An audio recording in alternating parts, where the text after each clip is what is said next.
Good evening, ladies and gentlemen. I love a healthy crowd.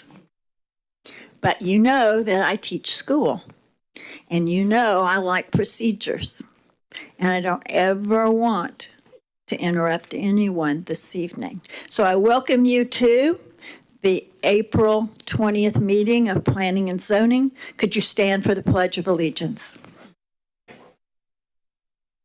I pledge allegiance to the flag of the United States of America and to the republic for which it stands, one nation, under God, indivisible, with liberty and justice for all.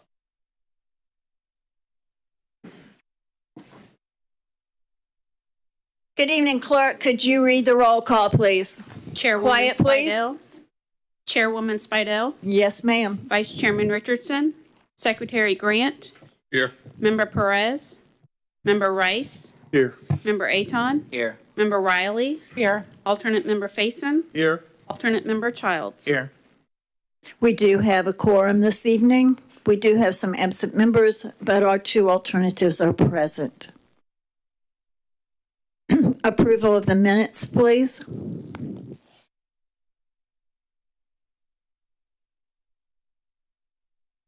Move that we approve minutes.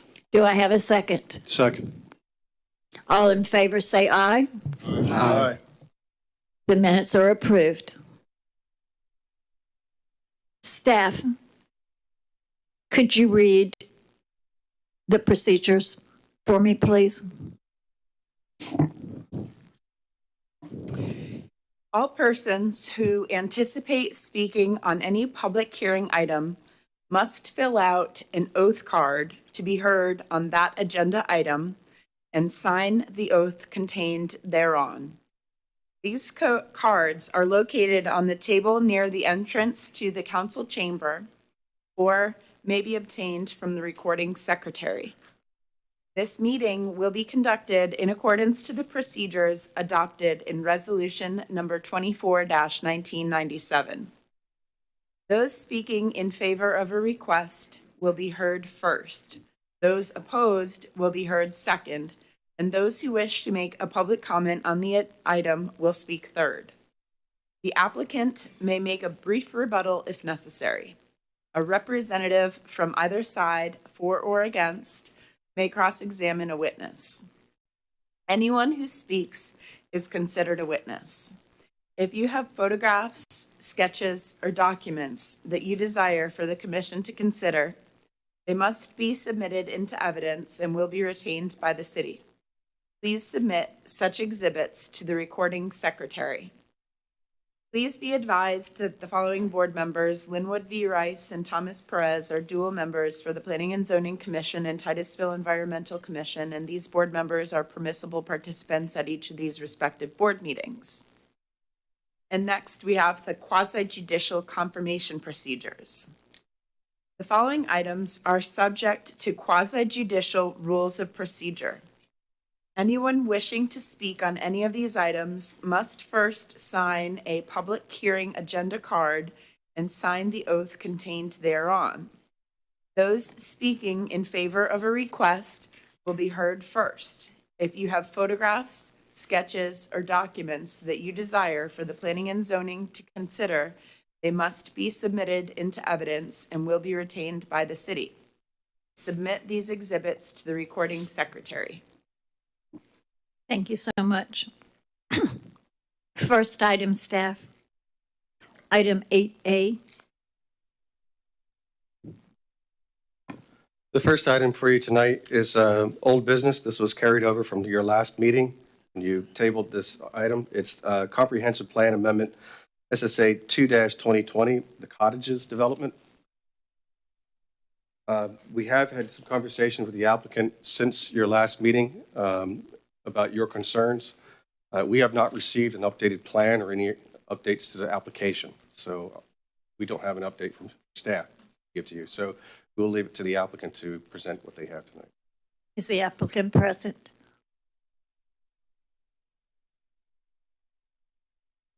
Good evening. Good evening. Good evening. Rodney Honeycutt, 3700 South Washington Avenue in Titusville. We would like to request to table this to a future meeting. It's kind of difficult massaging the plan to give more buffer as requested on the west side and still meet what the city wants us to do and then still maintain our courtyards. And so we need some more time. In talking with staff, I think the agenda for the next 2 months may be tight, and if it had to extend into July, we understand that. But that's what we'd like to do tonight, because we still, once we change the plan, we still want to go through staff. We don't want to just bring it to them cold either, so that'll take some time too. Any questions? Does any commissioner have a question? Mr. Honeycutt? Clerk, are there cards on this item? There are 5 speaking cards on this item. Speakers, would you like to speak on this item tonight?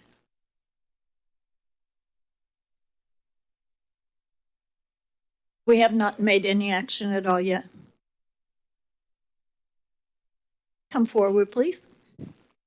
Can you state your name and address, please? Yes, Eric Schmidt, 2645 Smoky Lane, just directly south of the proposed property. Thank you.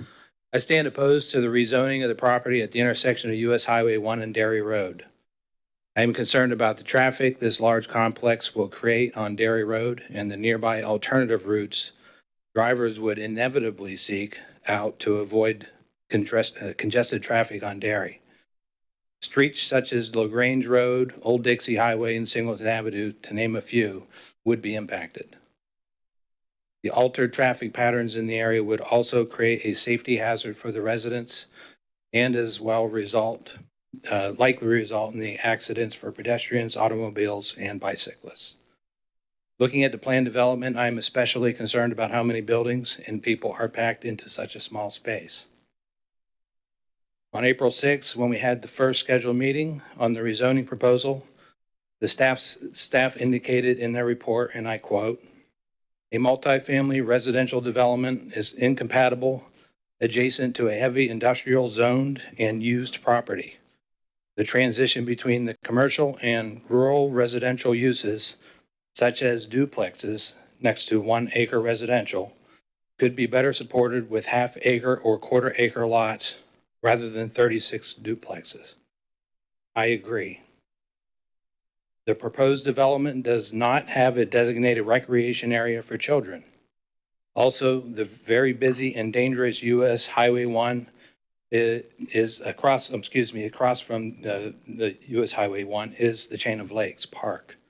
This park would be a draw to any children who may reside in the community.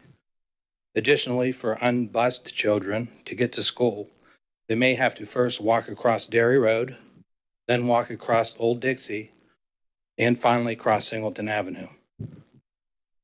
There is the issue of stormwater runoff. My home and several others are on the well, and there will be more runoff to pollute the nearby lagoon and our well water. Regardless of if this property is rezoned for planned development or remains zoned community commercial, I would ask that the council for a mandate agreeing to no additional storm water runoff. There is the issue of asbestos contamination. Historically, the property was the proposed property to be developed was the location of a concrete plant. One only need walk the property to witness the multiple concrete dumps on site. This waste may contain asbestos, and so a proper study and subsequent mitigation plan, if necessary. Thank you, sir. I'm very close. If necessary, it must also be put in place to protect nearby commercial and residential communities. Finally, the developer has not submitted a binding site plan. There is nothing keeping them from changing the proposed design to something even less desirable for nearby residents. Thank you so much. A binding site plan should be required. Thank you so I'm much. 2 sentences away. No, A sir. binding site plan should be required if this rezoning is to be seriously considered. Thank you very much. Thank you. Ladies and gentlemen, I'm going to advise you that you hold your applause, please, for time's sake. Is there a second speaker on this issue? Come forward, please.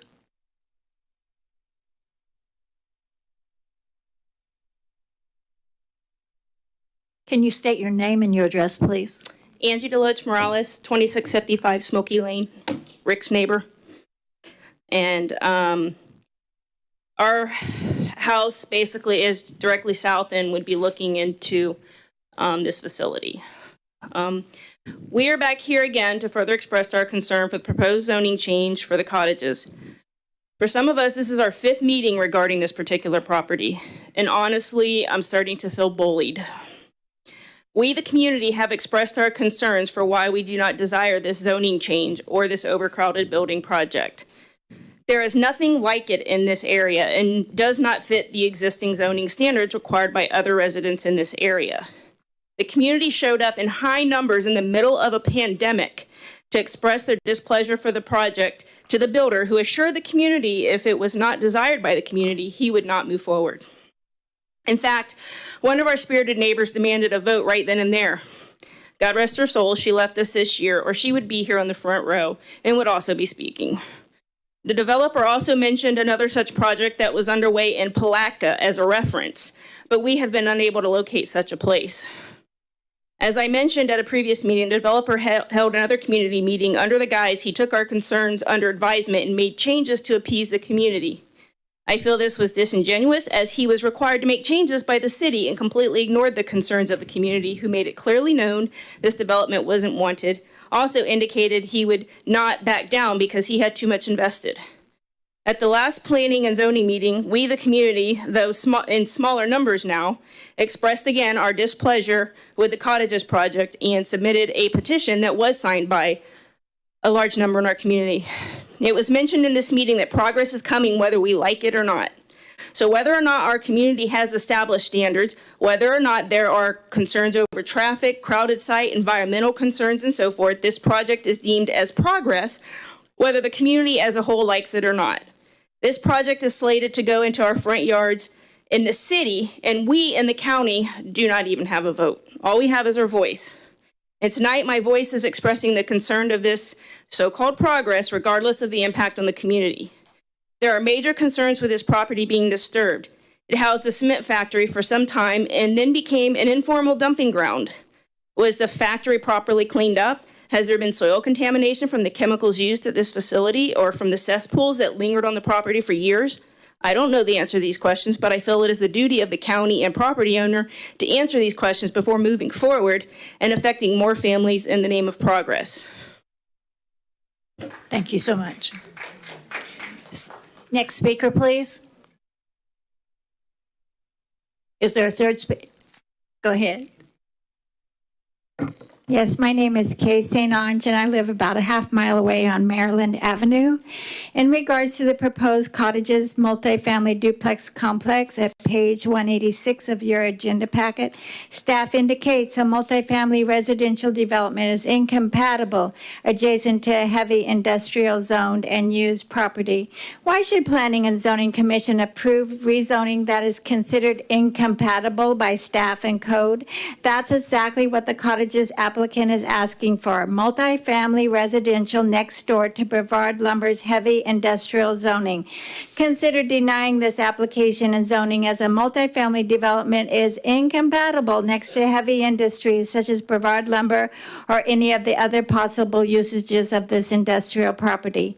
Staff also indicates the transition between commercial and rural residential uses, such as duplexes next to 1 acre residential, could be better supported with half-acre or quarter-acre lots rather than 36 duplexes. That is in your agenda packet as well.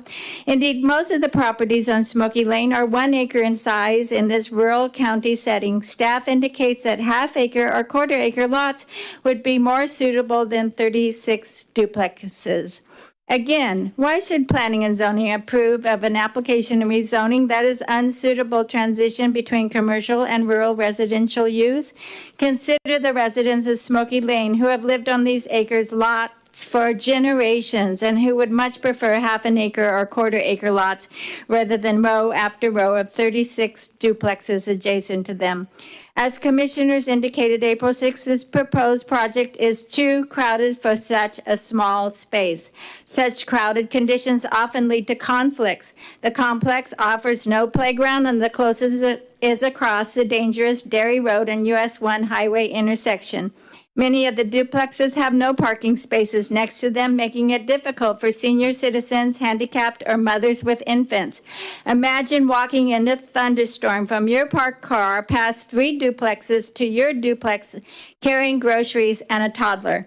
Parking should be provided adjacent to each duplex, which in turn would likely reduce the density but provide for the needs of residents. Therefore, these proposed duplexes would be incompatible usage next to industrial, would be unsuitable transition, and would not meet the needs of families, senior citizens, or handicapped residents. Consider denial of SSA 2 2020 and rezoning for the proposed cottages. Thank you very much. Thank you. Next card, please. Is there a next card? I have an Edna Humphrey Ms. Humphrey? Thank you. and a Greg Humphrey. Mr. Humphrey? Thank you, sir. And I don't think I received a speaking card. Did you sign a speaking card? Okay. What was your name? I'm sorry. Thank you. Commissioners, do you have questions on this item? Seeing none, requiring a motion, please. Mr. Rice? Yeah, I'll move to table this item to the second meeting in July. Do I have a second? I second. I would just like to make the applicant aware that we will need to re-advertise.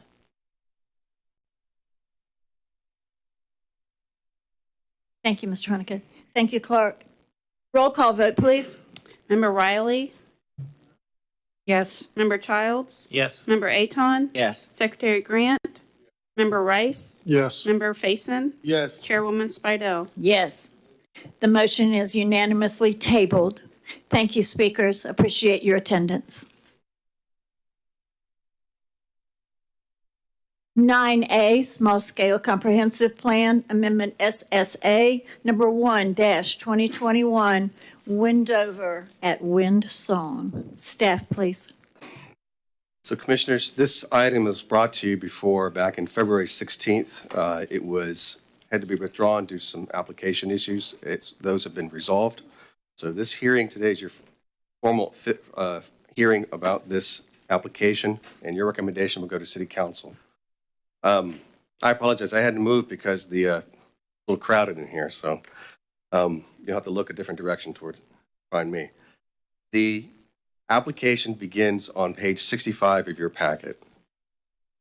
The staff report begins on page 67 of your packet. I'm going to skip around a little bit. I'm not going to go through everything in detail. I'm going to assume that you have gone through this. And so what I will start with is the future land use map that's on page 93 of your packet.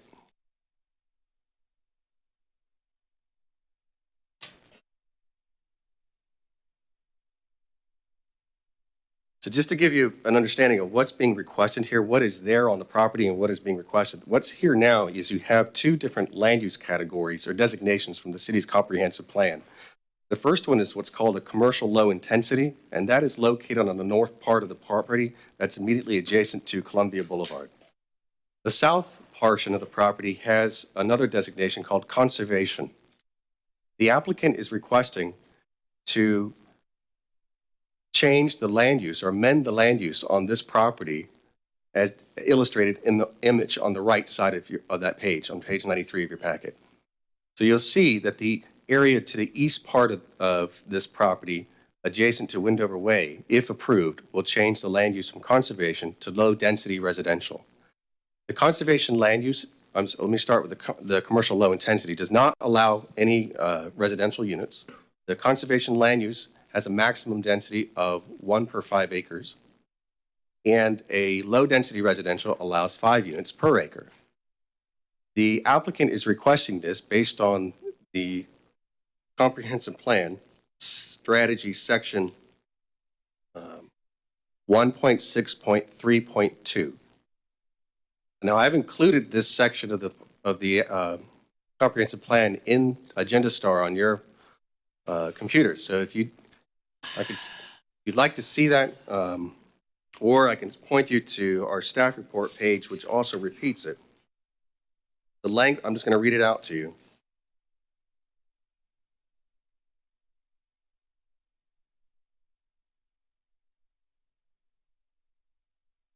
Brad, do you have a page number I'll get it to you. without going to the star?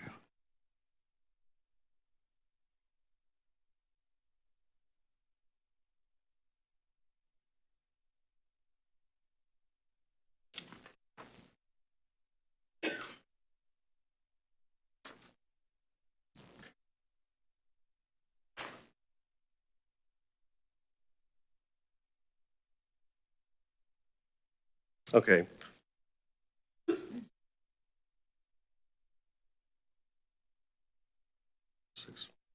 Give me one moment.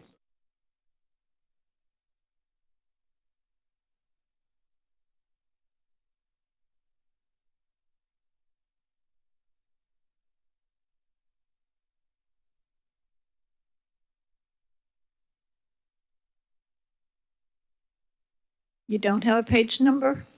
You know how we don't like Agenda Star. I have an Agenda Star instead. Handouts are good. All right, let me do that.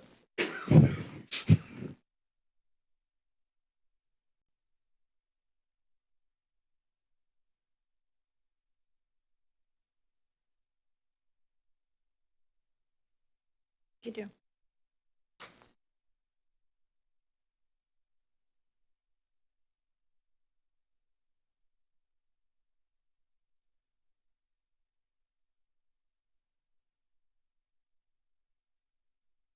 Now, the reason I'm bringing this language up, it seems to be missed a lot, but it's pretty important. You'll see there highlighted section or strategy number 1.6.3.2. At a minimum, wetlands 5 acres or more in size shall be designated as a conservation land use, and wetlands less than 5 acres will be subject to review to determine what protection, if any, they should receive from development. Said review shall be based on the functional value criteria specified in section 1 or strategy 1.6.4. If based on this determination, protection is warranted, development may be permitted based upon criteria set forth in the environmental performance standards of the land development regulations. What this is saying basically is that, and the way the city has always practiced this, is that you have the conservation land use on a piece of property, and generally that was laid on a piece of property based on wetlands inventory that was given to the city many decades ago. This language allows an applicant to ground truth that. There are other language policies inside the comprehensive plan that addresses this as well. So what the applicant has done is submitted to us a wetlands environmental report with a wetlands delineation consistent with these policies. And that allows them to seek an amendment to the comprehensive plan to amend the boundaries of the conservation land use. We've determined that that is consistent with the comprehensive plan, what they have submitted to us. The environmental report and the wetlands delineation is in your packet. The applicant has then selected a particular land use category. And so they're, because of what they're attempting to do, what they've stated in their application is to put 2 single-family homes. And they've worked with their engineer or surveyor to determine where they could potentially put those homes. They selected the low-density residential designation as the most appropriate. Now, in 2005, this was the only time we could find a record of any similar to this case, where staff actually made a formal determination to you and to City Council, and an action was made. In 2005, there was an attempt to do exactly the same thing, and the land use designation that was requested at that time was Residential 1, and the zoning at the time was requested as rural estate. That was denied, it was withdrawn, or that action just didn't happen. The staff's recommendation to you was to approve it, primarily because of this language I just read to you. Now, the applicant tonight is asking for something a little more intense. There have been statements tonight that the density on this low-density residential will allow a significant increase in density. That's possible, depending on how you look at it. So 5 units per acre. We've estimated that this area, that it would be, if adopted, if it is, which is low-density residential, equates to about 3 acres. That's 15 units possible. On the next, I'm going to point you to page 96 of your packet.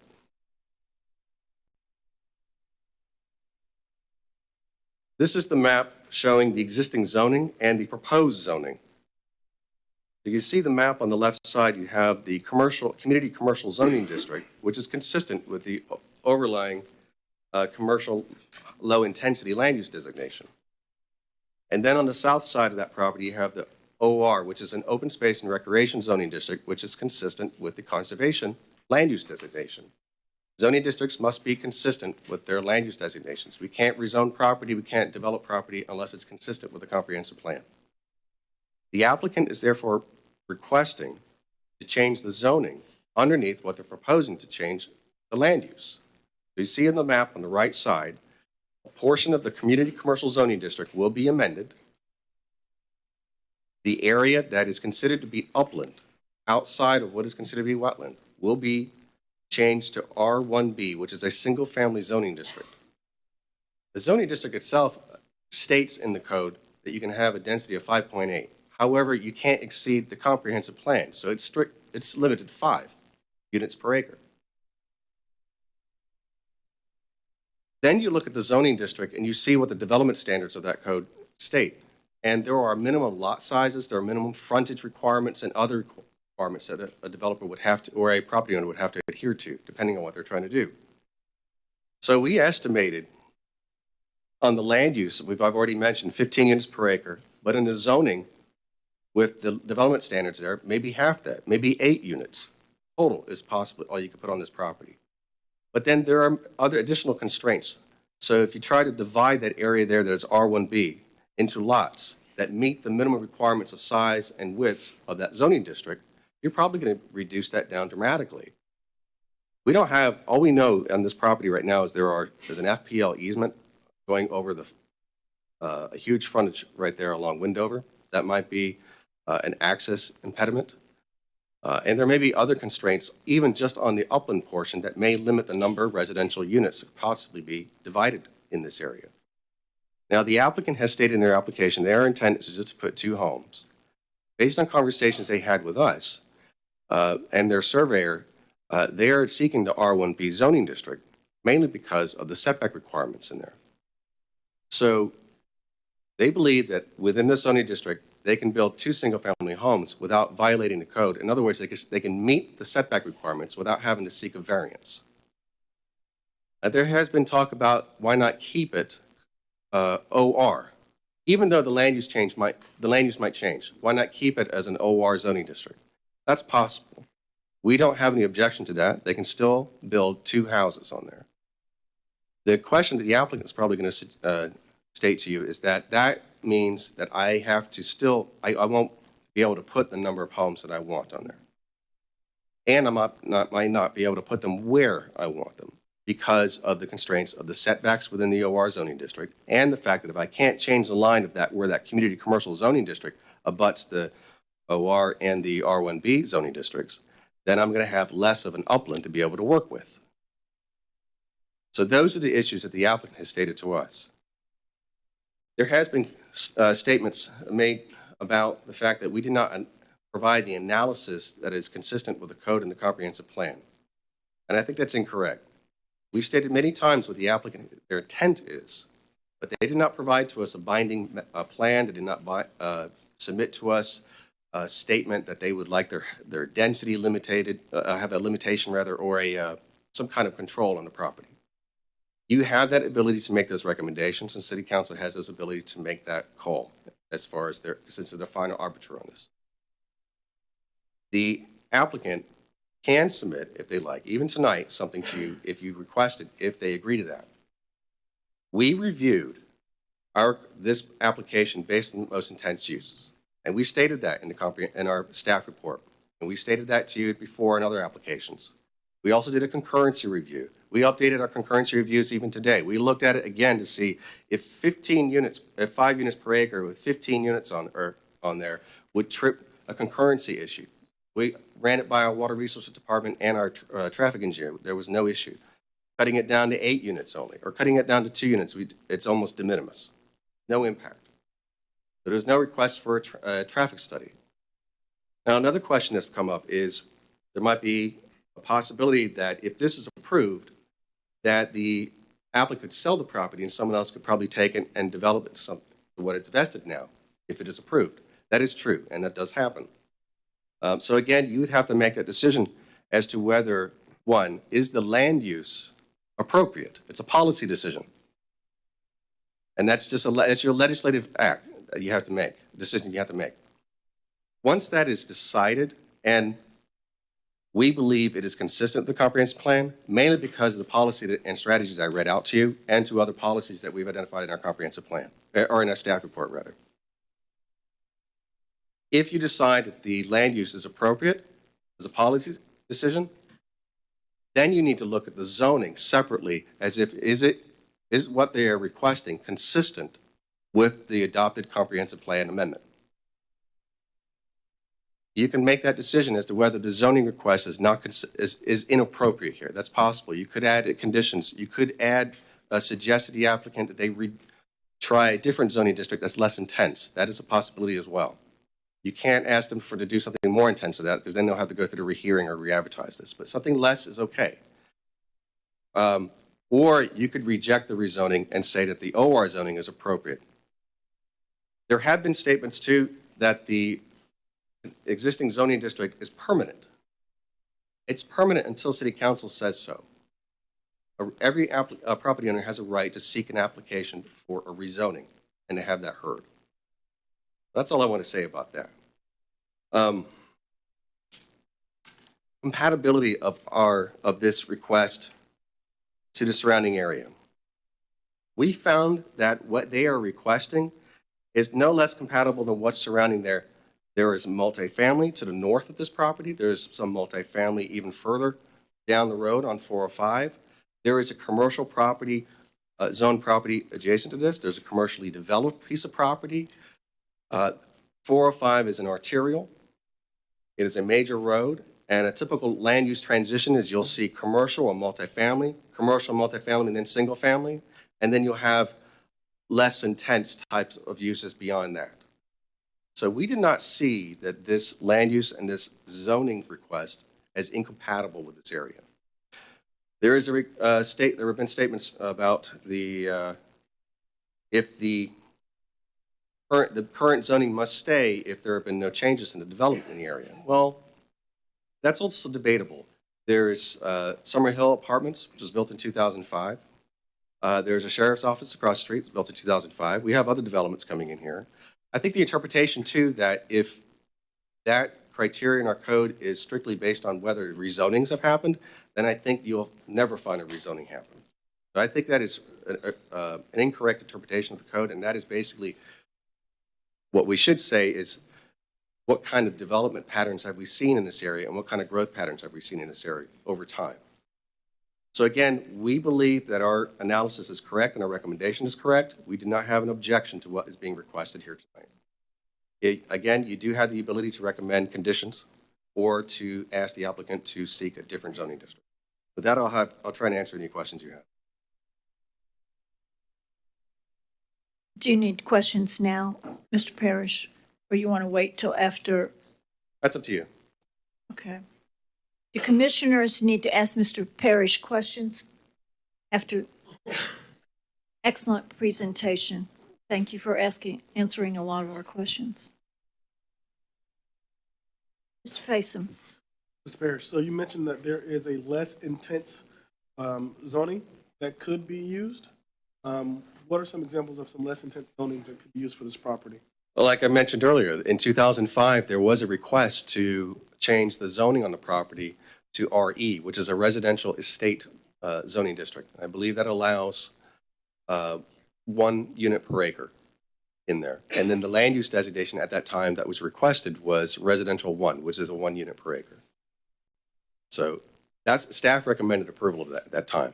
There are other zoning districts. There's an RR zoning district, which allows 2 units per acre. And I believe the next step up would be the R1A. And do you know why they didn't choose either of those? Do I know why that application was denied or withdrawn? No. The current owners now, why they didn't choose either the 1RE or those others that you've mentioned? My understanding is that they've been looking for, they're looking for a zoning district that provides them the best flexibility without having to come back to get a variance. Thank you. Do any other commissioners have questions of Mr. Parrish at this time? How many cards are there, clerk? 90.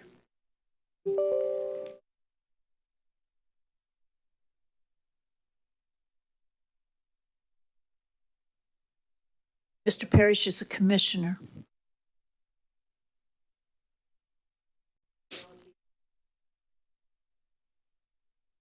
Clerk, Counsel, could you answer her, please? The public is directed to ask your questions to the commission, who will then relay it to staff. When you're speaking, when your card is called. Yes. Yes. You ask the commission to relay those questions to staff.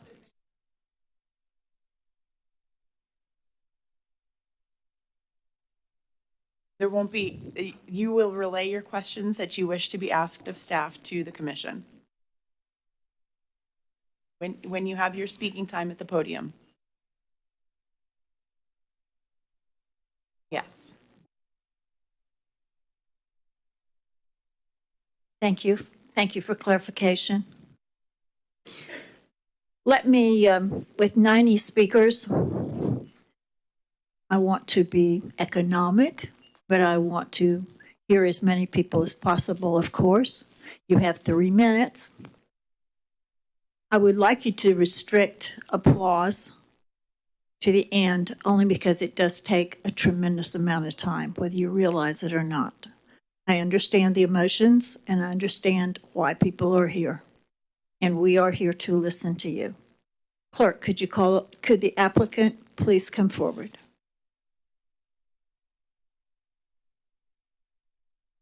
So we like to bring a party when we come up here, so. Could you state your name and your Yes. address, please? Yes, Megan McLaughlin Wright. My address is 5121 Bridge Road, Cocoa, Florida, 32927.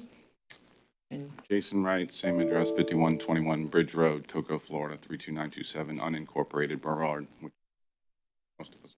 Thank you. Your presentation, please.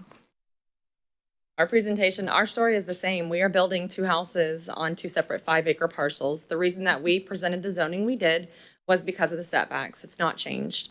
The community has said they are okay with us building the 2 houses. They just don't want the zoning to change, the OR to go away. That is the main concern. And then there's also concern for what happens in the future. But that's a very hard thing for us to combat. I can't really combat what could potentially happen in the future. Our goal is to build this house. We have plans, we have trusses that are being drawn up, so we're already invested in this property, a substantial amount, and we're trying to move forward with it. And it hasn't changed since day one, so. It's my understanding that you want to build 2 houses. Yes, 1 house on a 5-acre parcel and another house on the other 5-acre parcel. Yes, ma'am. Commissioners, what questions do you have of the applicant? Mr. Faison? Hi, guys. How you guys doing today? Good, how are you? A lot of people here, aren't there? I know. Okay. So one of the ways that that staff has recommended that you really solidify this is by submitting a site plan. Have you guys, why haven't you done that so far? We haven't been asked to submit a site plan at this point, so I would happily do that. We just haven't been asked that. So, and then the other thing I wanted to address with the change, excuse me, of the zoning, the different zonings, the setbacks are the reason. So there's a difference in all of them. And the reason we picked this one is because we don't want to impact the wetlands, and we have to build in a really funky area. I'm sure you've seen the surveys now at this point. So without trying to mitigate wetlands and keep the trees where they're at, that's what we had to request. Mr. Childs, do you have a question? Yeah, so I think you said before at the last meeting that you were open to agreeing to only build 2 houses to a binding plan too, right? Yes. So Yes. One of the other things that we had said before was about the conservation land, putting the wetlands into the conservation, and I've done some research on that. The problem is that no one will accept it when it's only a small amount of acreage. So St. Johns River Water Management, they're not interested in it. They won't touch it. So if we tie a condition like that to our permit or this rezoning that we can never suffice, then we're stuck, basically. So that was one of the issues that we had with that one. okay. I have a question. What conditions would you agree to? Well, ideally, we want to build our 2 houses. That's all. That's We what hear want that. to do. So, We hear that. yeah, we're requesting the zoning that it's uniform with what's around us. We're simply asking that you guys look at what was done here, which we have a presentation I can give to you if you're interested in it, which kind of goes through the history of how it came to OR. And the process on which you guys are aware, how do we now look at delineating the line from the actual line versus the overlay, the maps. And so that's all that we're asking for, is for you guys to actually look at this and say, okay, this is wetlands, it's buildable, it's upland, this is wetlands, it's not buildable, this is uplands, it is buildable. So that's all that we're requesting. Thank you. Any other commissioners have a question? Mr. Anton? This is more for staff. So this can be approved contingent upon a binding site plan since they don't have one with them today, or how the mechanics of that work? The only thing we've received that comes close to what they're describing in here is on page 82 of your packet. So Ms. Wright has already mentioned 2 5-acre parcels, and you'll see on that exhibit, page 82, a potential illustration of how that would be divided. One of the other things to consider is that our build time is different. So we're moving forward on being ready to build our home. My brother and his family are going to own the other 5-acre parcel. Their timeline is not the same as ours. So they don't have their site plan, they don't have their plans picked out for their house and all of that. So our timelines are a little bit different in that nature. And what I'd like to add to that is without this going through, the 5 acres in the middle would be kind of, it would put you into having to have variance to where until this goes through, they don't want to spend any more money, because if it doesn't go through, then we've already put out a lot of points to get a site plan and all this jazz. They're on the holding pattern right until this is approved so that they can move forward. As far as me, I got a 16-year-old daughter. I don't have any more time. I'm trying to get her in this house before she goes off to college. I literally have ordered the trusses for our single. Can I put those on hold? Yes, I can. But right now, I'm already at probably an additional $100,000 in my costs because of the year that we've had to wait already, because got put in a year ago. And Cost of everything has gone up drastically in that time. And so plus trusses are now backed out 6 months. So I had to put the order in. It's already paid for. We just want our 2 houses. I understand their complaints, really do, but we're building 2 houses. Right. At the end of the day, the worries, the what ifs, they're not going to happen. So we're going to build our 2 houses, and it's much to do over nothing, really. I'm like, to me, it's absurd, because we are not going to do the things that they are trying to say that we could potentially do. That is not our intention. Mr. Faison? Well, I think if the 2 houses are all that you're willing to build, working with staff to lock that in would really make it better for everyone. So, and how does that work if one can lock in and one can't? And if that's a contingency on this? Then you might want to talk to your brother-in-law, tell him that he's kind of holding up progress. Yeah, but from my understanding, like, and I'm not trying to I just don't understand, like, it's not ununiform to what's around there regardless if we were going to put 15 houses, but that's not what we're going to do. You know what I'm saying? We are not putting 15 houses. I can tell you that right now. But it's not even possible. It's not, it doesn't, if we were going to, it's not ununiform. You know what I mean? Like, it's. The staff report is consistent with what's around there. So, I mean. Member Grant?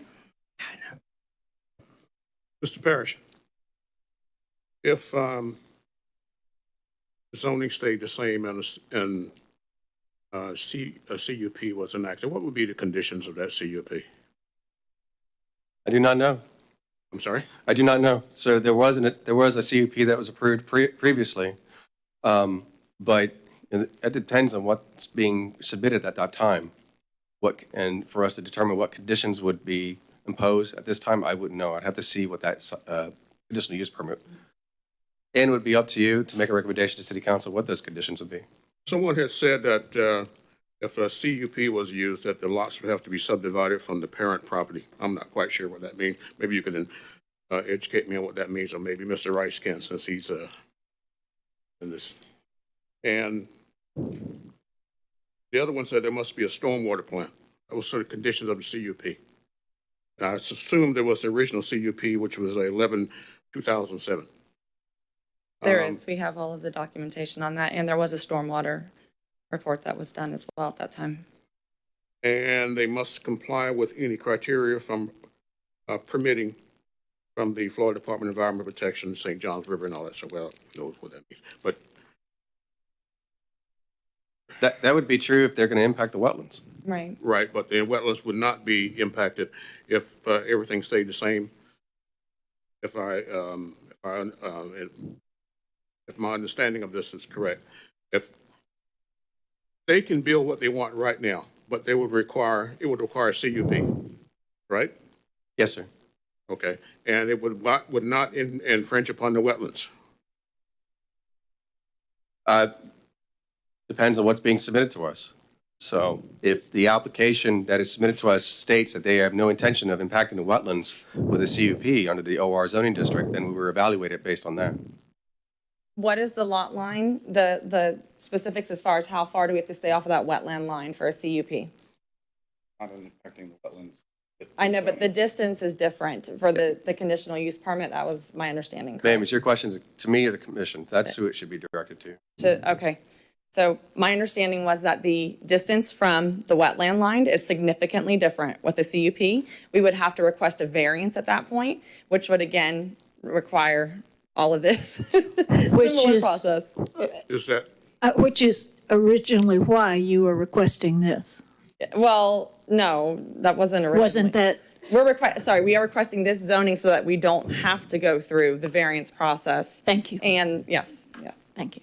Member Grant, additional question? well, I was going to ask the applicant, do you have objections to the CUP? Am I correct? do, because there's unknown conditions there, and with every CUP, it could be different, and again, we're going to be relying on the variance to be granted, which now brings in the entire neighborhood again, to have a say on that. So that's my understanding of how the variance process works. And also the CUP setbacks are different. Even with the OR, the CUP setbacks are 50 versus 15. So I've heard lots of things about saving the trees. The whole reason we're doing this, so we can manipulate our house within these trees. to save the Right, trees. it's a funky When little we went to area the that we can build community in. meeting, They said, well, you got to cut down trees anyway. You're going to have, you can do it within that portion. This is, I'm sorry, but it was a lynching. It wasn't a meeting. It was- Let's keep it just to addressing the questions on the table. Thank you so much. Mr. Parrish, how would you Mr. Parrish, respond? I'd like to answer your question, sir. So if you look on page 93 of your packet, back to the future land use map, again, existing land use, proposed land use. You'll see that what's on the right, what's proposed to be the low-density residential is considered to be the area that is high upland. So you compare that to the map on the left side, and you see a significant portion of that right now is currently in the commercial land use. Well, they're proposing to put a house, this, the applicant has informed us, at that location. This is why they're asking for the commercial land use boundary to be shifted further north to allow for the ability to put a single-family home in that upland area. So the current land use on this property and the current zoning, it looks like, and this is based on what has been reported to us, is that what upland area within the existing boundaries of the conservation land use and OR, we're probably only limited to one single-family home in that OR zoning district, even though the density or the acreage is probably 10 acres. That would be the max. That's how it's been indicated to us. Thank you, sir. Mr. Rice, Mr. Grant suggested that you make a comment concerning the environmental impact. Would you like? Okay, thank you. Any commissioners have additional questions of the applicant, please? Thank you so much. Okay, thank you. Card number 1, please. Savannah Coran. Ms. Coran. Next card, please. John O'Brien. Mr. O'Brien. Next card, please. Oh. Is he coming? Oh, I'm sorry.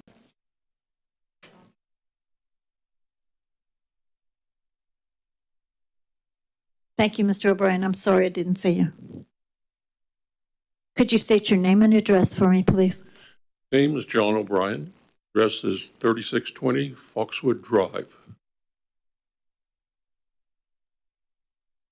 I'd just like to give a little bit of background on why I am interested in what is happening here this evening. In 1959, first moved to Brevard County, Cocoa Beach, and right behind what was the original Fat Boys, which was of some interest to me at the time. Went to Cocoa High School in Rockledge. It was an interesting experience for me, coming from a one-room, 3-grade high school in Gander, Newfoundland, to Cocoa Beach in January of 1959.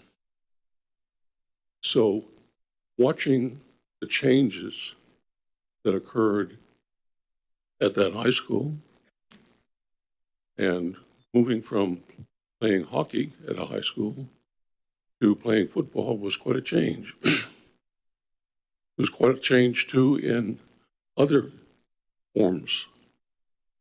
History.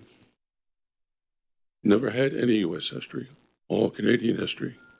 Reading the history books down here in school was quite different than reading the history books in Canada. Different views by different people. But as things progressed in Brevard County, everything from what is happening today, say in Melbourne, it's like a suburb of Miami compared to what it was when I was here. We left Brevard County in 1972, moved to just outside Washington, D.C., at which time I worked for a group of people who were very interested in politics. We weren't inside the Beltway, we were outside, fortunately, but I spent so much time in politics up there that I had to register as a lobbyist, even though that was not part of my background. We were on the Hill, the group I was with, at the invitation of the various political parties, and appeared at many hearings and got to know of how the system really worked, politics. It's interesting looking at that 30 years experience up there and coming down here and watching what's happening here this evening. You have an extremely complex issue facing you. There's many views, many different ways this could turn out. A gross simplification of the situation is where I am. Okay. I don't envy you your task, but I would appreciate due diligence, and what I would hope is that we do not face significant change in zoning in my particular area, because I'm 80 years old now. We bought a home here 2 years ago, wanted to retire, and don't want to see big changes. Thank you so much. Next card, please. Sandra Klinger. Ms. Klinger, please.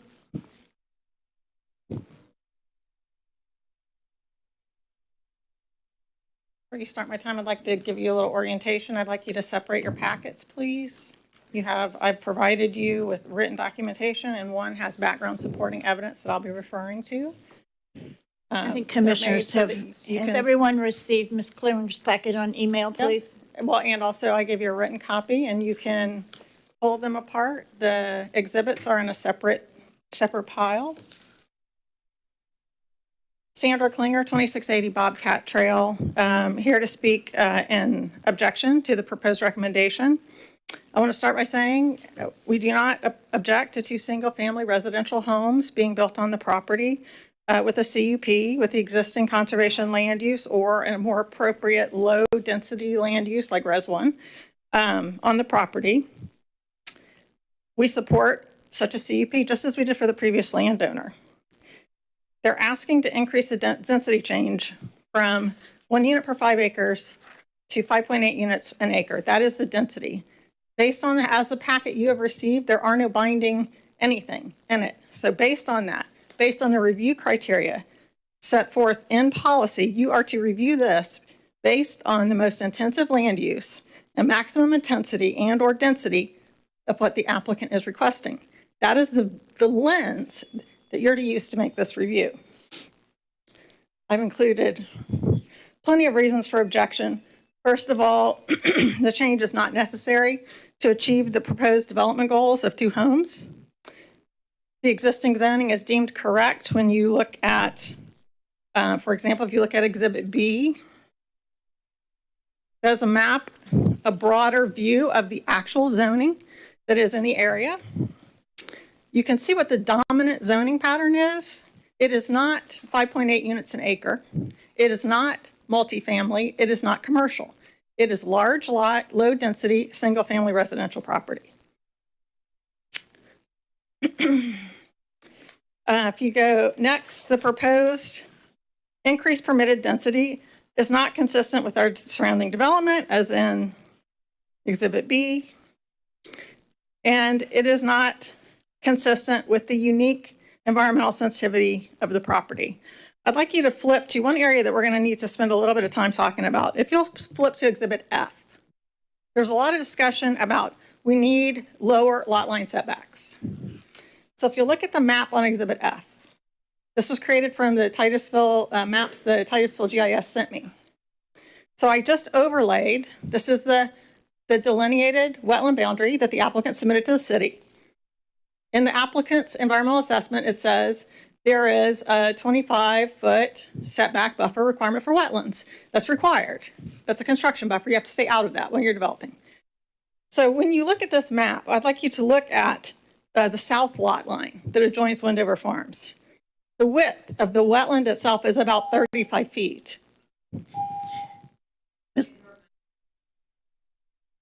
No problem. No problem. I will determine policy. Thank you so much. Ms. Klinger, I'm so impressed with your presentation, and thank you for making it timely and making it so that we can understand it too. So can I at least address just this one map? Excuse me, just a minute. Don't interrupt me, okay? I will give you another 3 minutes. Thank you. Okay.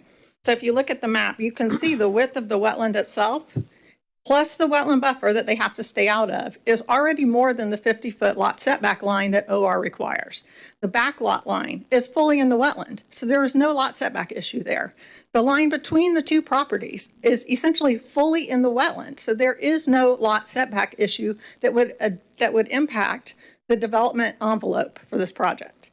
The only lot line where they could have an issue is the one between the community commercial and the OR, the northernmost lot line. The neighborhood has made very clear at the public meeting that we would support a variance. We would be happy to come forward and support a CUP, and we would come forward and support a variance. We've gone further than that to show good faith to that end. The applicant has also raised concerns about the added expense of a CUP. We have offered to pay that cost, to reimburse the applicant for the 2 CUPs it would take. We would put that money in escrow or however it would need to be to bind it. So we understand there's an additional cost to that, but it does not, keeping the OR zoning, if they would like to amend the land use to match the wetland boundary, it should not be 5 units an acre.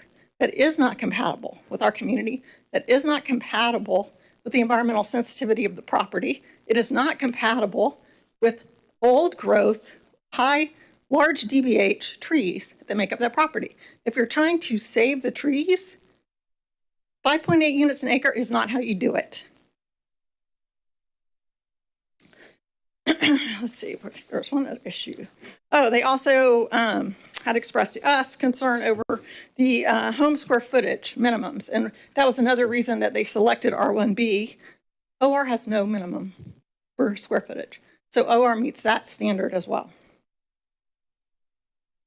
So I guess the CUP conditions, there is no, we know exactly what conditions would look like pretty much for this property because an exact CUP was issued for under this exact existing zoning on this exact property not that long ago. The 3 conditions are conditions that the applicant would have to meet whether or not they had a CUP. You have to subdivide a lot from the parent parcel if you're going to develop it as a residential home. You have to have a stormwater plan if you're going to develop anything. And you have to follow the permitting requirements of the DEP and the St. Johns River Water Management District when you develop. So there is a path forward. It's a painless path forward. At least it could be a lot less painful than this. We'd rather not fight. We've said that from the beginning. We'd rather be able to work to consensus, and we've tried to find a way to do that. How many times have you had objectors standing before you offering to pay fees? That is our community's commitment to our entrance. Ms. Klinger, thank you, and thank you for your excellent presentation and your paperwork. Appreciate it. Next card, please. John Doyle. Doyle.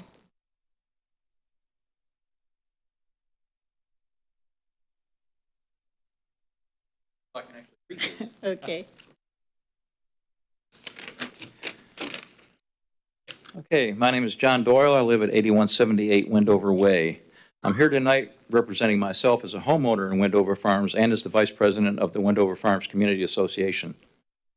Wendover Farms has and continues to be one of the most premier developments in the area. Several factors make that possible. The location, the rural atmosphere, the homeowners who keep their property up, size of the lots, and a key one is the entrance to Wendover Farms. Okay. Just as a person who is selling their home does, Wendover Farms made sure that the first impression of our community was both eventful and significant. Driving in, you are literally covered by a pristine canopy of old-growth oak trees and surrounded by an abundance of various plants. That entrance goes on for over a quarter mile, guaranteeing anyone coming in is left with a feeling of peace and tranquility. So our entrance is considered by the homeowners as absolutely necessary to keep it as is, and we have fought to do this several times in the past or through the years. You'll probably hear more about that through different speakers. Now we have another fight to keep the property in its natural state. The new property owners have requested a zoning change for this 10 acres that abuts Wendover Way and our entrance from the OR to the R1B that we had been talking about here. The OR designation was assigned to the property in 1992 via Titusville Ordinance 7.1992 and was to be a permanent designation. In fact, the City of Titusville's Land and Development Regulations identified it as a permanent classification. I don't know how anybody else identifies permanent, but to me, permanent means permanent. So, throughout this application, the city staff says that the purpose is to allow single-family dwellings on this property. They say it over 10 times when you read through the application there, right? What gets very little comment, however, is that twice in that document that it refers to the zoning allowing 5.8 homes on 1 acre of land. So even though staff says, oh, well, they can only put 15 or maybe less than that, I heard a lot of probablys and a lot of maybes in there. But the reality is they could conceivably put 29 homes on that site, right? They could mitigate a lot of that wetlands to do whatever they want to do, as developers throughout Brevard County do. So this is very disturbing to the residents of Wendover, as you can tell, right? So once the zoning is changed, there is no stopgap that could prevent this from happening. If a developer buys that property, they could turn that beautiful entranceway into a parking lot for the most part. for condos or apartments, whatever they want to build on that property. So the Wendover Farms Community Association objects, and we hope that you give serious consideration to that. Thank you so much, sir. Next card, please. Christine Bolin. Nolan.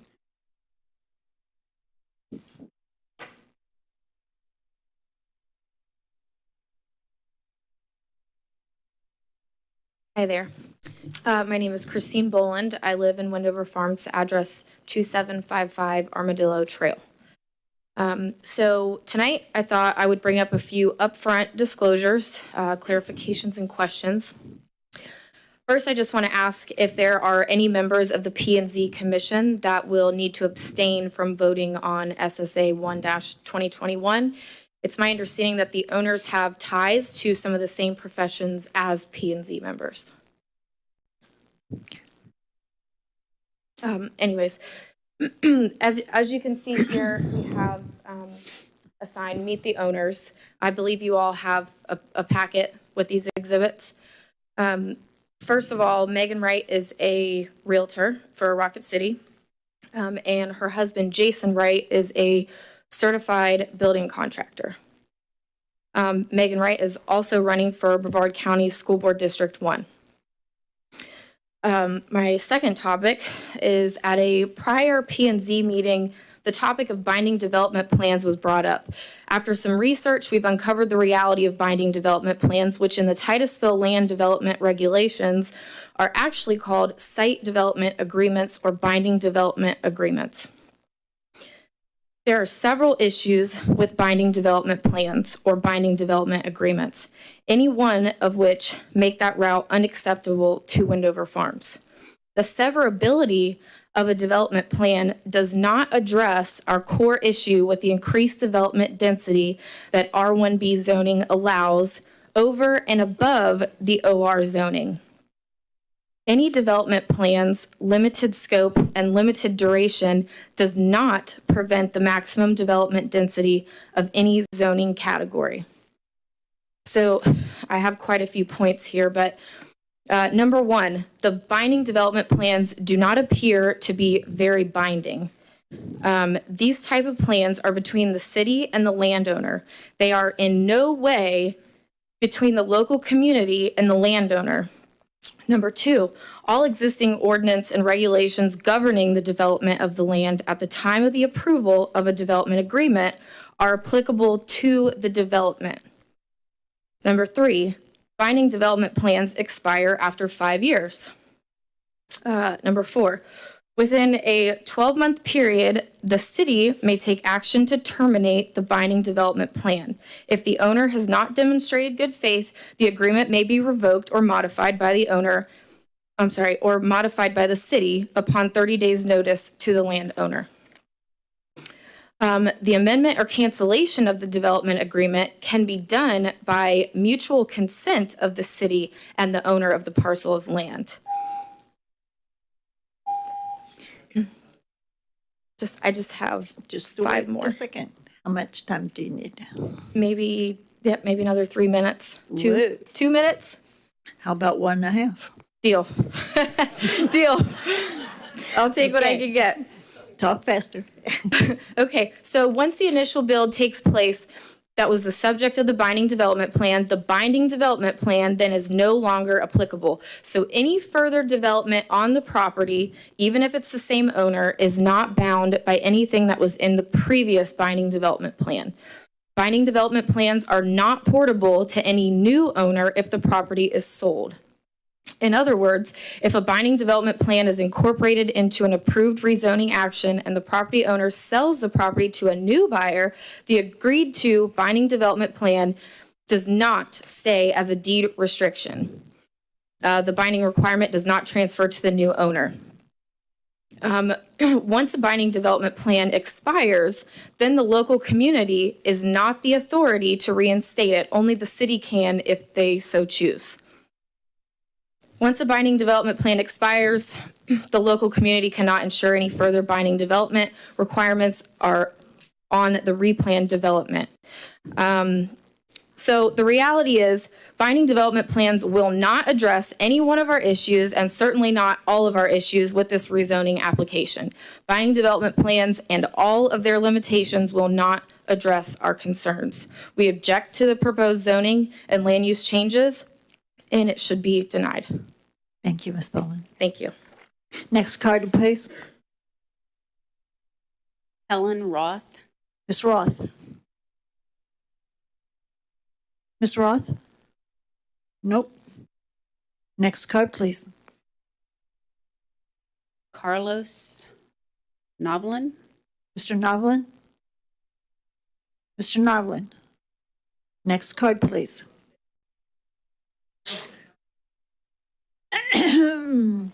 William Are you Miss Nolan? Probst. I knew that. Be present.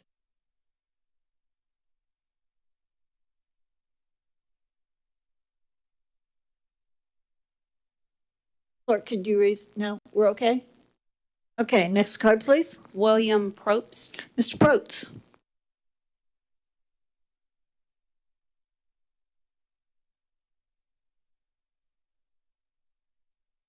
How are you, sir? Fine, thank you.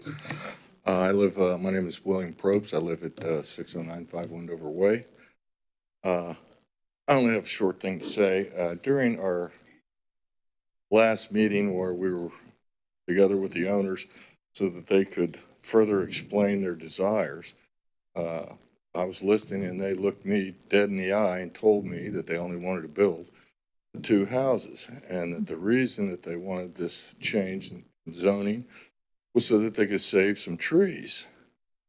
Well, that's all well and good and it's nice. However, the vast majority of the landowners that built houses there had to take a tree or 2 out. And if the man is a certified building contractor, it seems obvious to me that he would have seen the footprint of his plans where it would fit on this house. I object to a 5.8 house per acre. That is not what that entire community is. And to be honest, I was born at night, but not last night. And they can change their mind. There's no guarantee, just like the last lady said. There's absolutely no guarantee. They could say, well, we changed our mind and sell it as soon as they buy it to another developer that's going to put in a bunch of houses. And with every house, every duplex, you got 2.5 automobiles. I'm against this 100%. I just see Pinocchio involved here. Thank you. Thank you, sir. Next card, please. Veronica Clifford. Miss Clifford. Miss Clifford? Ooh, Miss Clifford? State your name and address, please, Miss Clifford. Thank you. Veronica Clifford, 2928 Long Lake Drive, Wendover Farms. Just wanted to point out a couple things. I didn't realize that the owners were actually in that professional area of real estate and building. So my thought was, if they purchased the land and this is their profession, they would have known what they were getting, right? Otherwise, you would have put a contingency on something. I mean, that's just me. I would have done my homework and known, what I had.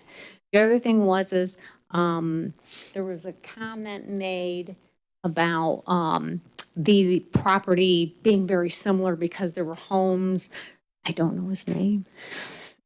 Are you talking to Mr. Parrish? Yes, Mr. Okay. Parrish. He had mentioned about apartments and stuff being built in that neighborhood so that the transition was nice. Not true. If you've ever been into Wendover Farms is a community association. So you pull in, and when you pull in, you have this entrance and sign, and we actually have it on both ends. And you go in, the property they're talking about is after you pull into the entrance. It's not out on 405 where the fencing company is and the other apartments. It's a subdivision. It's 3 miles in that whole entire road. We're all restricted to minimally have the acre lot, certain square footage, et cetera, and so on. The other thing that bothers me is, it's nice and great to take somebody's word of mouth when we make a verbal agreement, right? But the problem is there's unknown because we don't know that they're going to keep that. if it's word of mouth, we will never get the opportunity to come again and say, hey, look, oh, it was word of mouth. Don't you remember? You're not here any longer. They're not here any longer. So I just wanted to point out a couple things I do not support. And I won't keep you any longer because I support what Sandra was saying and I wanted her to get everything out because she did a lot of work on this. Thank you. Thank you so much. Next card, please. Lane Hamilton. Is it Mrs. Yield? Okay, thank you. Next card, please. Mary Ellen Torres. Ms. Torres?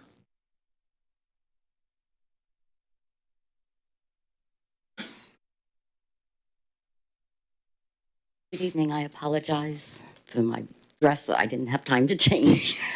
No, right here. Hey. Again, my name is Mary Ellen Torres. I am at 7546 Wendover Way in Titusville. When we first moved here, the reason we moved here was because how the development has inspired us. Coming out of DC area, which I, forgive me, hate, this Wendover Farms has been an eye-opener. It is peaceful, it is serene. Neighbors have space in between, but not enough space that we can't help.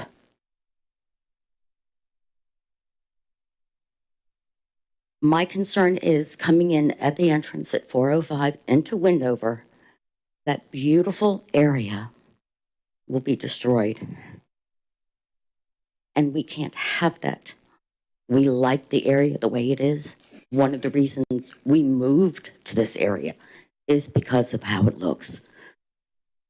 So please consider how many people live in Wendover Farms, how many people you see at the last meeting, at this meeting, and at future meetings. Please take their thoughts, their concerns into your agreements. Thank you. Thank you. Next card, please. Ma'am? Excuse me. Do you have a question for this? Yes, I do. Okay, Mr. Grant. Do you object to the applicants building their homes that they? I do not have an issue with them building a home. I have the issue of what they are, what the ordinance they're trying to, Sorry, could you say that? the codes that they're trying to maneuver. Thank you very much, rezoning. I see too much of that. I've seen too much of it. I see what's happening in other parts of Florida on the East Coast. I'm not happy with it. I'm afraid that that may also happen here. What we have is special.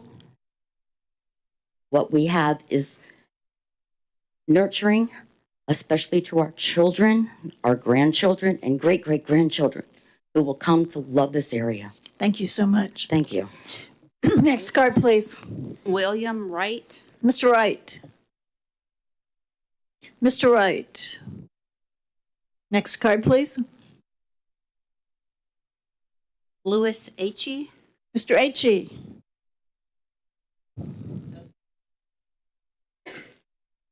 Are you Mr. Wright, sir? Oh, okay. Thank you. And this is Mr. H.E.? No, ma'am. No, you're just leaving? Okay. Okay. Just passing through? No. We have quite a few, but go ahead. Okay, next card, please. Thank you. Mr. H.E. Norma Poole. Okay, it can be. Okay. Okay, now I'm. Okay, do you want to speak for 3 minutes, sir? You just want to put 3 minutes in the bank for somebody. Okay, that's fine. Okay, we can deal with that. Next card, please. Norma Poole. Mr. Poole, Ms. Poole. You want to speak, please? You have a card. Do you need to speak, please? Okay, you need to, you need to come forward, state your name and address. And then tell us that. Name is Norma Poole. Yes, ma'am. I live at 5995 Wendover Way. We've lived there for ever since 1984. And I've never seen anybody do what they want to do to it, okay? And everybody has told you what they want and what they mean. But when it happens, there you go. So you are against it. Against the zoning change? Or? Yeah, I'm against the change, yes. You're against the change? Yes. Okay, thank you so much, Ms. Yeah. Poole. Appreciate it. Next card, please. David Poole. Mr. Poole? Hey. You okay? Yeah. Our insurance is really poor here. my name- Just wanted to mention that. I'm still kicking. I know. You almost did. It's right there. Okay, Mr. Poole, name and address, please. My name is David Poole, and that was my wife that just gave her little speech, and now I'm going to give one. Thank you. What do you think is really going on here with this change in that zone?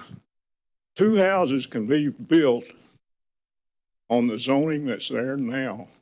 If that's what they want to do, they're welcome to do it. Okay?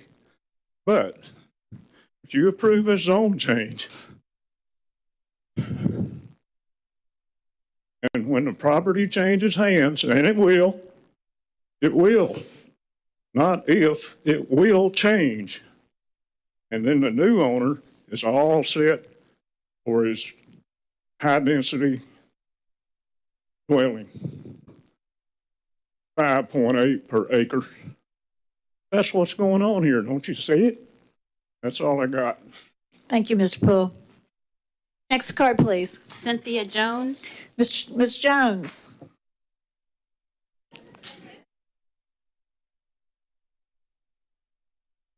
I'm against it. I'm against it because it's. Can you say what it is? The zoning change. Thank you.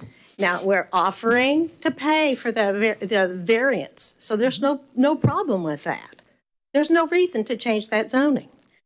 And I don't understand why they're even considering it. Yeah, 2 houses, I have no trouble with that. But if it is sold down the line, say my kids, are going to inherit my property, it's going to affect the value of our property if this changes. We need to set it in stone that it cannot have 5 houses per acre. It has to be set in stone. Otherwise, we're leaving it open for the future and, it's going to tear everything up. Trees are going to be taken down. You can't put that many houses in without taking trees down.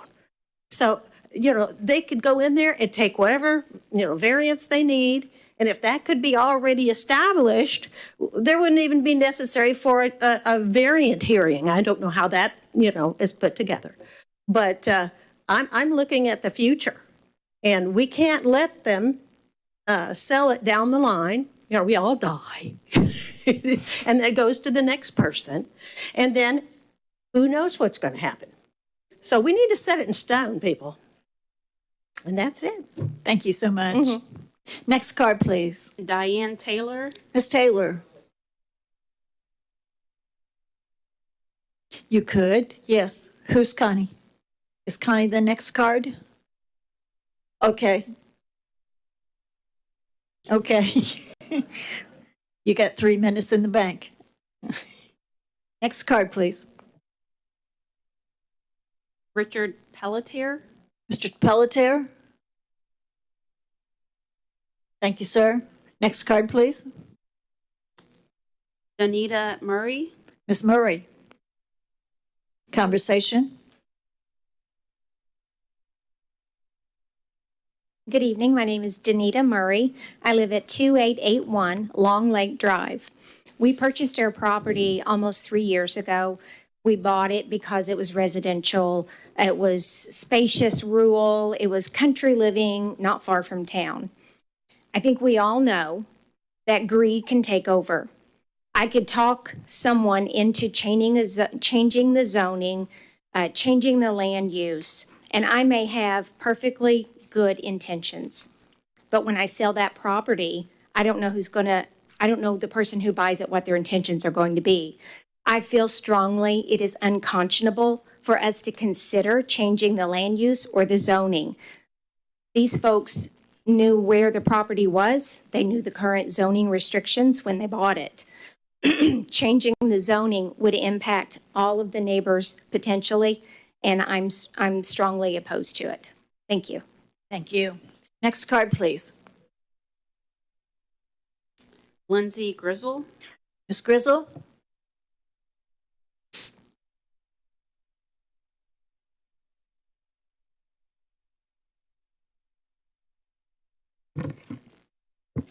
My name's Lindsay Grizzle, and I live at 2605 Gator Trail. I'm opposed to the rezoning. Well, I'm going to pull a couple of exhibits for you to look at. If you could first pull exhibit number 11. First of all, my first point is that wetlands do not equal OR zoning, and OR does not equal wetlands. The staff report tries to make you think otherwise in at least 5 different locations that we've outlined for you here. There's no regulation in the city of Titusville that requires OR zoning boundary. Just a second, Ms. Grizzle. Stop the clock, please. Exhibit 11. Where is that? Should Was have that been in Ms. with Cleaner's package? Clerk, could you clarify, please? Oh, found Sorry. it. Sorry. Clerk, could you reset the time after we passed out the, thank you so much. Sorry And about that. what exhibit, please? 11, please. 11, thank you.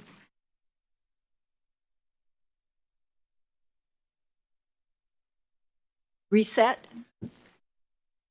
Exhibit 11. There is no regulation in the city of Titusville that requires the OR zoning boundary to be amended to meet the wetland delineation boundary. This is falsely stated several times in the planning department staff analysis, which is alarming at best. Total disregard for the protection of overdevelopment. The next exhibit, please look at 2A and 2B. These are the existing properties surrounding the subject property and their use. I do want to mention that I grew up on property 8 and 9, and my parents continue to live there as well. Now exhibit 4, please. This is the Titusville Land Development Regulations, Chapter 34, Procedures, Article 2, Legislative and Quasi-Judicial Division 1 Comprehensive Plan Amendment. I'm going to be looking specifically at sections 34 through 40, please. The application shall be reviewed by the Planning and Zoning Commission and the City Council based on the following criteria. The existing zoning, if deemed consistent with the comprehensive plan, shall be presumed correct unless there is a substantial change in the area that has occurred since that original zoning. The density or intensity of the proposed rezoning and use shall be consistent with the development in that area. And that there are substantial reasons why the property cannot be used in the existing zoning. If the city planners had followed the LDR regulations, this chapter 34, they would be recommending denial of this owner's application, requesting the R1B zoning. And if you, the P&Z and city council members, do what the regulations in chapter 34 are asking or requiring of you, then you should also deny it. The application should be denied based on these regulations because the existing zoning is correct. The applicant has provided no evidence of zoning changes in the area surrounding the subject property to support their rezoning to an R1B. the drastic increase in the permitted developed density, which is 29 times higher density. There should be absolutely no change in there has been absolutely no change in the existing development patterns in the surrounding area for over 20 years. The criteria for rezoning by this board states that the existing zoning, if deemed consistent with the comprehensive plan, shall be presumed correct unless there is a substantial change that has occurred in the area since the original rezoning. The OR zoning was established on 10 acres of this property in 2002. Do you need more? Maybe one additional minute? You got it. Okay, thank you. The OR zoning was established on the 10 acres of this property in 2002, and conservation land uses established on the property in 1984. The 3.22 acres has had community commercial and commercial low-intensity land since 2002 as well. Zoning has not changed in 20 years, and land use has not changed in 38 years. And the surrounding properties, zoning and land use were established over 20 years ago, many over 35 years ago, and there's been no changes. Thank you for your time. Thank you. Member Riley, do you have a question of this witness? Sorry. Okay. Thank you so much. Thank you. Next card, please. Connie Milton. Miss Milton. Miss Milton? Oh, here she comes. Miss Milton, you have an extension in the bank. I remembered.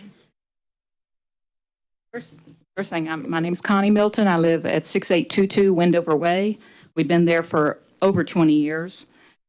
Please look at a couple of exhibits that are in your package. Exhibit B was in my package also, and then 2A and 2B. Now, the properties surrounding, or excuse me, Exhibit B in Sandy's package, the presentation Sandy Klinger gave earlier. Is that Ms. Klinger's package? Ms. Klinger's package. Okay. Exhibit B, and then the other package is 2A and 2B. Okay, do all members have that in front of them, please? Yes, so Okay, please. state it again, Connie, please. Okay, can I get my time reset with all this No, you're clarification okay. here? Yeah, you're okay. Okay, Exhibit B in Sandy Klinger's package. Yes, ma'am. And then 2A and 2B that's in the other package that you have. It's a spreadsheet looking thing here. And this map that has the numbers on it. Okay, and now I've only got 1:55 on my clock. Can I get that reset? Go ahead, Connie. Oh, okay, you're okay. I didn't hear that part. There's an echo in Connie, here. you don't trust me, do you? Well, you know. I know, but you got to trust me. Okay, and also exhibit, you have your package in front of you from the planner's office, page 84, 80 through 86. That's an environmental assessment that was done. Page 87 is the aerial map of that environmental assessment. And then page 69, 68, and 69 of your package, staff provided a surrounding property information. Also look at my exhibit 14 that's in your package of exhibits. And I'm probably going to talk mostly to that particular exhibit, which I don't seem to have a copy of. Now, which one? Can I get one of those from y'all? 14. I probably gave it all to you. Yeah. Mr. Parrish has one. Number 14. Page number again, Mr. Parrish.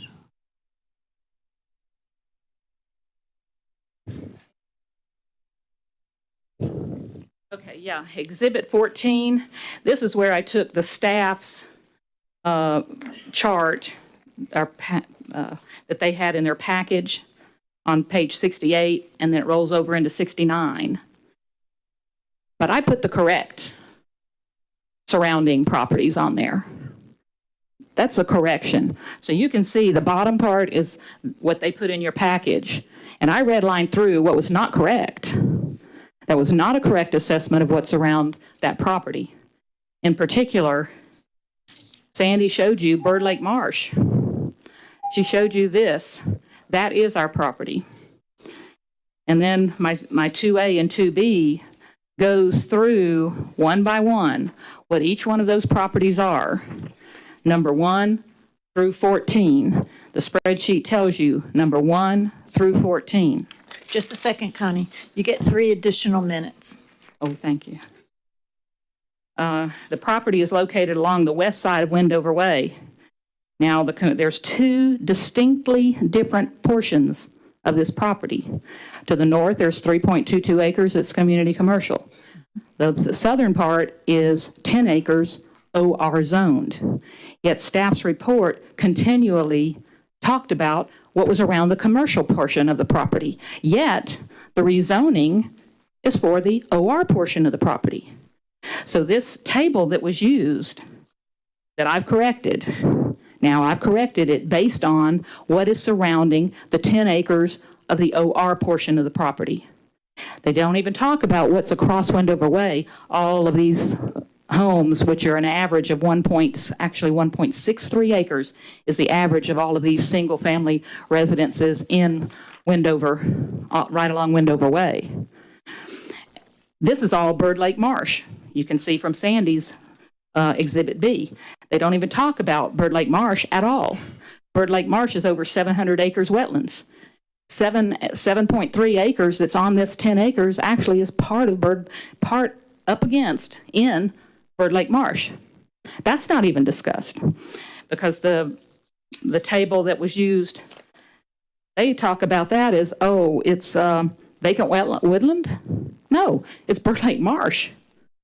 It's protected by St. Johns River Water Management. It's owned by St. Johns River Water Management. So this assessment, this table that was in the staff report is all over the place wrong. Now you have in front of you what the truth and the reality of what is all around the property. This information on my spreadsheet came from the Brevard County Property Appraisers page. Also, staff mentioned, oh, the sheriff's department was newly built. Well, guess what? Do y'all remember what used to be there? It's where you went to your driver's license. So it's always been Brevard County owned property for use in Brevard County. So building a new sheriff's department out, it didn't change the zoning. It didn't change the land use. Still the same. They just tore down the old building, put a different building. Same zoning and same. So all the way around, Wendover Farms has been stable. When this particular property has been stable for over 20 years. The zoning hasn't changed and the land use hasn't changed. The staff double books multifamily residential in both rows. If you see on their table, they've double booked the Wendover Woods subdivision, or Wendover Woods apartments. They talk about it on the north side, and then they talk about it on the west side. They double booked it. Yet they don't even talk about Bird Lake Marsh. This multi-residential is adjacent to the community commercial port. I mentioned that, I think. They're misleading. Connie, good job. Okay.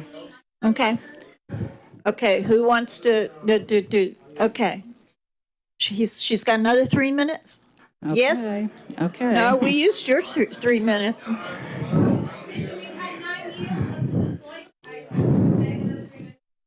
Okay. Yes. Okay, staff is misleading and saying the use to the east is vacant commercial building. This building is adjacent to the 3.22 commercial portion of this property. But in actuality, 95% of the east boundary of the 10 acres portion is on Wendover Way. The cross Wendover Way is 3 county single-family platted lots, 2.9 acres, 1.63 acres, and 1.2 acres each. That's right adjacent to, right across Wendover Way. Nowhere does staff mention that directly to the west and the south are high-quality wetlands. Where there are wetlands to the south and east, staff represents that as, quote, vacant woodland. In addition, I think I mentioned that about 7 acres is high-quality wetlands, which is part of the west and east wetlands. Staff does not even mention in the use column that is actually east of this property, just across Wendover Way, yet in the first row of the table, they jump all the way across State Road 405, a 4-lane divided highway now, and they identify secure fence and rail. They jump all the way over there and talk about secure fence and rail in the table, yet they don't even talk about the the lots and the single-family platted lots right across the little Wendover Way strip from that property. And remember, it's two distinctly separate, different zonings on this land. Community commercial at the front, OR at the bottom, at the southern part. In the west row in this table, again, staff represents multifamily residential. Yet again, this is the very same Wendover Woods apartments. Also in the west row under zoning, it says general retail commercial. This is high-quality wetlands, which is part of the Bird Lake Marsh. How can they say general retail commercial? That's not the truth. This 59 acres was turned over to St. Johns River Water Management District in 1990 by the Wendover Farms developer, saying it is general retail commercial is misleading. In reality, this is high-quality wetlands, and it has zero development potential. We object to the proposed zoning and land use changes in SSA 1 2021, and it should be denied for the following policy-based reasons. The requested rezoning is unnecessary. The current landowners can build what they say they plan to build with the existing OR zoning and conservation land use with a conditional use permit. And the variance they discussed in the northern boundary, hey, we told them at the meeting at Long Lake Park that we would be, well, I think that's a $125 fee. $125 fee for a variance. So we're not opposed to that. They have to have that one variance. Well, we kind of researched it ourselves and we understood that might be an issue, but they can get a variance with a CUP. So. Thank you so much. Thank you. I tell you, we need to give it to some of our other speakers. We had a package of speakers. Connie, so thank you please. very much. Thank you. We'll keep 3 minutes in the bank again. I'm going to call for something I might regret, but I need it, okay? I'm going to call for a 7-minute break. If you're not back at exactly 7 minutes, I will start without you.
Ladies and gentlemen, have a seat, please. No, I give him 2 minutes, 7 minutes. Yes, sir.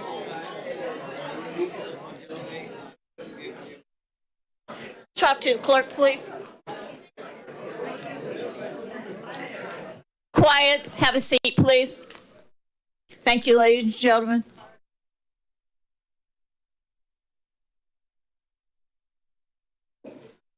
Ms. Milton has already had her time, sir.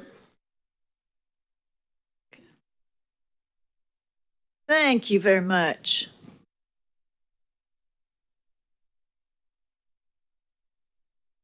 I need the attorney present.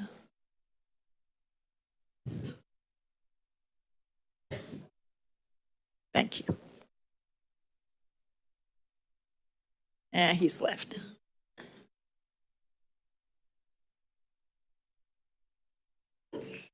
Thank you.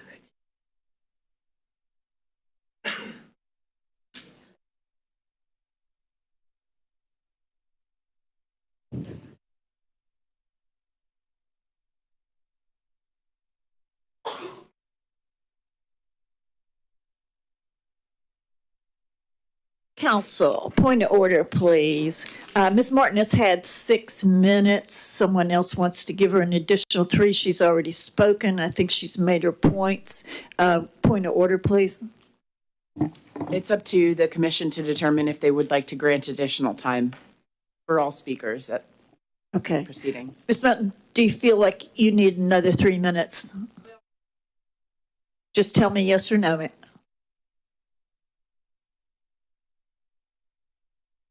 I know we do. I'm aware of where we are. Okay. Okay, so we got 3 minutes from one gentleman in the bank, and we have another person that's willing to give 3. Thank you very much. Okay, next card, please, and thank you. Thank you, Ms. Martin.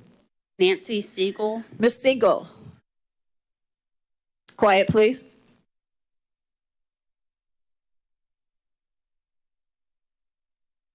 My name is Nancy Siegel. I live at 5824 Windover Way. Can you hear me? Yeah, I can, but I live at 5824 Windover Way. I moved here with my husband in 2016. We came from South Florida. And I came here with my husband in 2016, and we were looking for a home all over Titusville. And when we entered Windover Way, it was over. I mean, the entrance to Windover was just spectacular.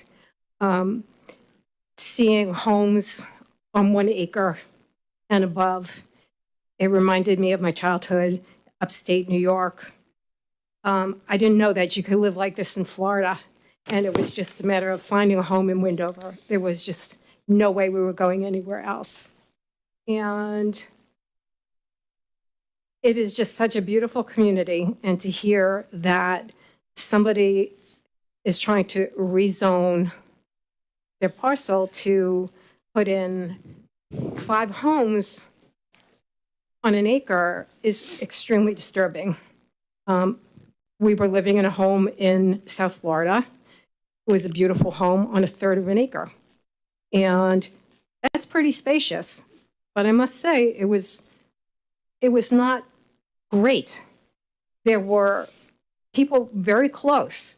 There were people did not behave like we had our privacy. There were loud parties. There were dogs defecating on our lawn, even though it was a beautiful community. And I said, I didn't want to live like that anymore. And when we were looking up in Titusville, I have to disagree with Mr. Parrish. Columbia, there are apartments there.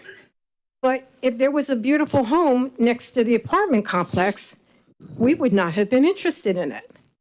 And if Windover Farm turns into 5 houses on 1 acre is a lot. We were 1/3 of an acre.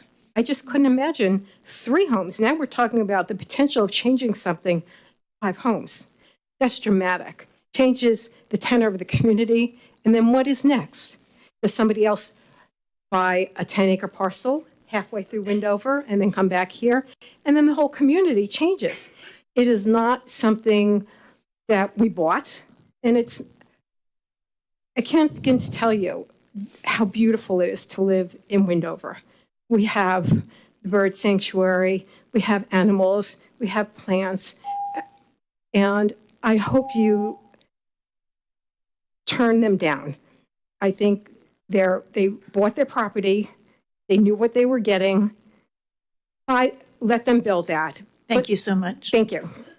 Next card, please. Jeffrey Schlackman. Mr. Schlackman? To the bank? Okay, thank you, sir. Next card, please. Sloan Rowell. Mr. Rowell? Mr. Rowell? Oh, Ms. Wright, Rowell. Hello. Can you hear me? I can. Okay. My name is Sloan Rawl. I live at 7245 Morning Dove Court. In your packet from Miss Connie, Exhibit 12 is 2 pieces of information.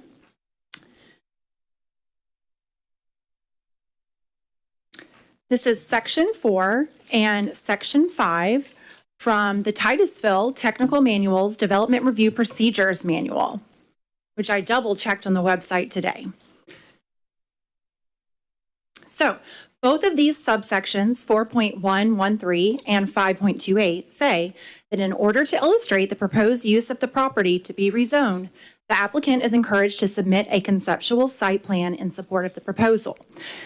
If a conceptual site plan or developer's agreement is not provided with the application, the city shall review the application based on the most intensive land use and the maximum intensity and/or density within the zoning district requested within the application. So, as it's been stated many times this evening, we do not object to the 2 homes on the 10 acres OR zone property. But what you are here today to assess is the maximum density and zoning applied for, not the verbally stated only 2 homes. The staff analysis violates the City Technical Manual's Development Review Procedures Manual, Sections 4 and 5, subsections 4.1.13 and 5.2.8. Neither a conceptual plan, site plan, or a developer's agreement has been submitted with the application, and yet the city planners did not review the application based on the most intense land use or the maximum intensity and/or density within the zoning district as required. The requested rezoning of 3.36 acres is R1B, which allows 5.8 homes per acre, and it has not been assessed. R1B would allow up to 19 homes on 3.36 acres, and this requested rezoning would permit a massive increase in permitted development density on the upland portion of the property from 1 home per 5 acres to 5.8 homes per acre. This is 29 times the current permitted development density, which is inconsistent with the unique characteristics and environmental sensitivity of the property. Thank you very much for your time. Thank you very much. Next card, please. Raul Morales. Mr. Morales.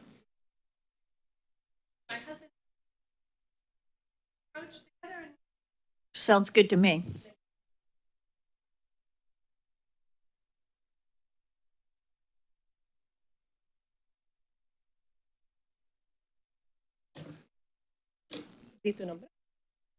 My name is Raúl Pereda. Hola. We live at ¿Cómo 288. estás? Oh. Bien. Bien. We live at 2887 Long Lake, and we are vehemently against the rezoning. I full and wholeheartedly agree with the applicant that nothing is guaranteed. So for the same token, the brother who doesn't seem very willing to help with the binding and move things along could decide to do multiple homes. So I ask the applicant to consider, if you don't have good terms with your brother now, he could put a couple of 5 homes right next to you, one beautiful home. Number 2, we understand that the applicants are educated real estate agent and developer. So as other people have stated, they were fully aware of what the restrictions were on that land. I do have a question that would like to be posed, and I don't know how we bring this forward. Curious as to why they paid so much more significantly over the value, again, being an educated real estate agent of the property. Not really understanding why. One thing I do need to remind everyone, life, liberty, and the pursuit of happiness. Of course, we want them to be happy. Of course, we want them to build the home of their dreams. But if they haven't made the plans, I'm concerned that he's ordered $100,000 worth of trusses. And if we want to move this along, and they are so behind, and the cost is getting, then even more so, we should do everything, to make sure that they can build their 2 houses without changing. And along the lines of life, liberty, and the pursuit of happiness is democracy. And we are built on a country where we ask for the people to speak. And I think we're speaking. And I beg the commission to please consider that. There is a lot of history in Windover. I, as the Uber geek that I am, when I moved to Titusville and I saw Windover, I'm like, Windover, that's the oldest archaeological dig in the United States, over 7,000 years old. Let's keep it together. Let's keep the marsh in place. One concern as a homeowner, we've had severe flooding. I'm sure you as the Planning and Zoning Commission understand how many houses we lost when the hurricane came through about 3.5 years ago. Has any consideration been done for the flood mitigation, that changing the zoning in the potential that the increase, and I know that Mr. Parrish did mention about certain studies that have been done, but has there been any studies as far as the impact? Would they, again, sell the property tomorrow, impact the flood zones? Thank you. Thank you. Oh, and as my name is Arlene Perez, I also have a card. I would like to give my 3 minutes to my neighbor, Karen Kulas, Okay. if that's okay. So this 3 minutes was For Raul, Raul. but he doesn't speak English. Right. He understands it more than I really want him to, but. I think that's the essential, that you understand, right? Right. Have a good day. Thank you. Next card, please. Charlotte Bruel. Ms. Burrell. Brunel? Mark? Come on, Mark. All right. Is it Brunel? Brunel, thank you. Pamela Malsbun. Pamela? Nope. Next card, please.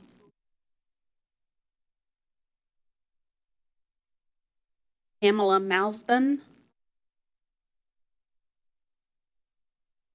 Okay, thank you, Pamela. Next. Elizabeth McCarran. Mkhitaryan. Ms. Mkhitaryan, how are you this evening? I'm good. I think I know quite a few of you on the dais tonight, and thank you for being so kind and allowing so many people to speak. I am a Windover resident, have been for 25 plus years, and I got to tell you, I'm awfully proud of my neighbors right now. They have done their homework. They have done work really to take it off the plate of the city. They have provided you with the information that you will need moving forward.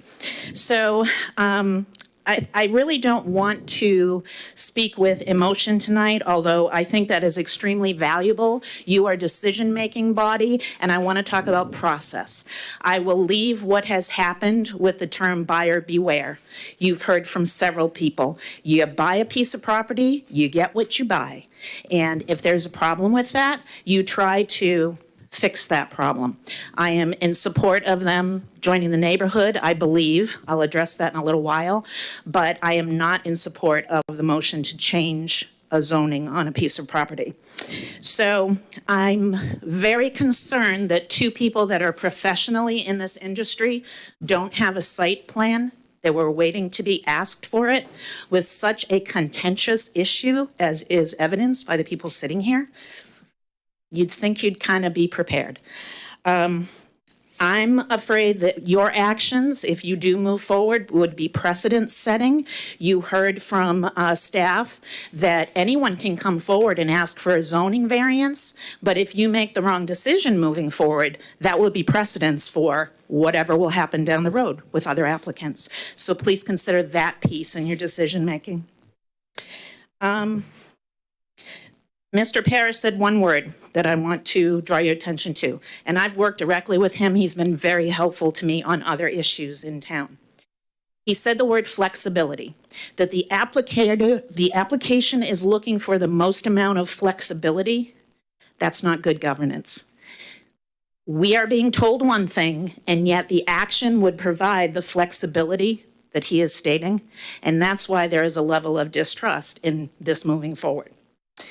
So I asked if this had to be approved, if, you know, certain criteria were met, that you had to approve something, and I've been reassured that your role is to make recommendations to the City Council.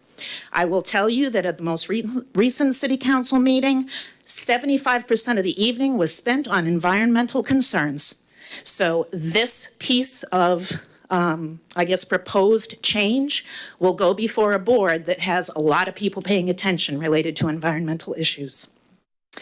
So without coming across in too much of a negative light, but I would be remiss in not making the following statement. And I'm sorry that I have to make it. Just one statement. Go ahead. I am the Vice President of the Humanity Task Force for Social Justice, which developed here in Titusville. We are poised to be a leader in changing things and making things better for all of our community members. And I am appalled that your applicant came before this public board and used the term lynching with two of our esteemed African American members sitting here. And I would be remiss in my duties on that committee not mentioning it. So I hope that you do the right thing. My legs are giving out. I hope you do the right thing moving forward. Thank you. Next card, please. Carla Henn. Miss Henn. Pass. Next. Julia Samalo. Miss Samalo. Miss Samalo. Thank you. Next card, please. Alan Flog. Mr. Flog. Thank you, sir. Next card, please. Don King. Mr. King. Mr. King. Next card, please. Laurel Price. Is that Miss? Okay. Thank you, Miss Price. Stephen and Paula Carraro. Miss to the bank. Thank you, sir. Appreciate it. Randy Hearn. Mr. Hearn. Mr. Hearn. Next, please. Diane Frog. Miss Frog. That's okay. We needed that, Miss Frog.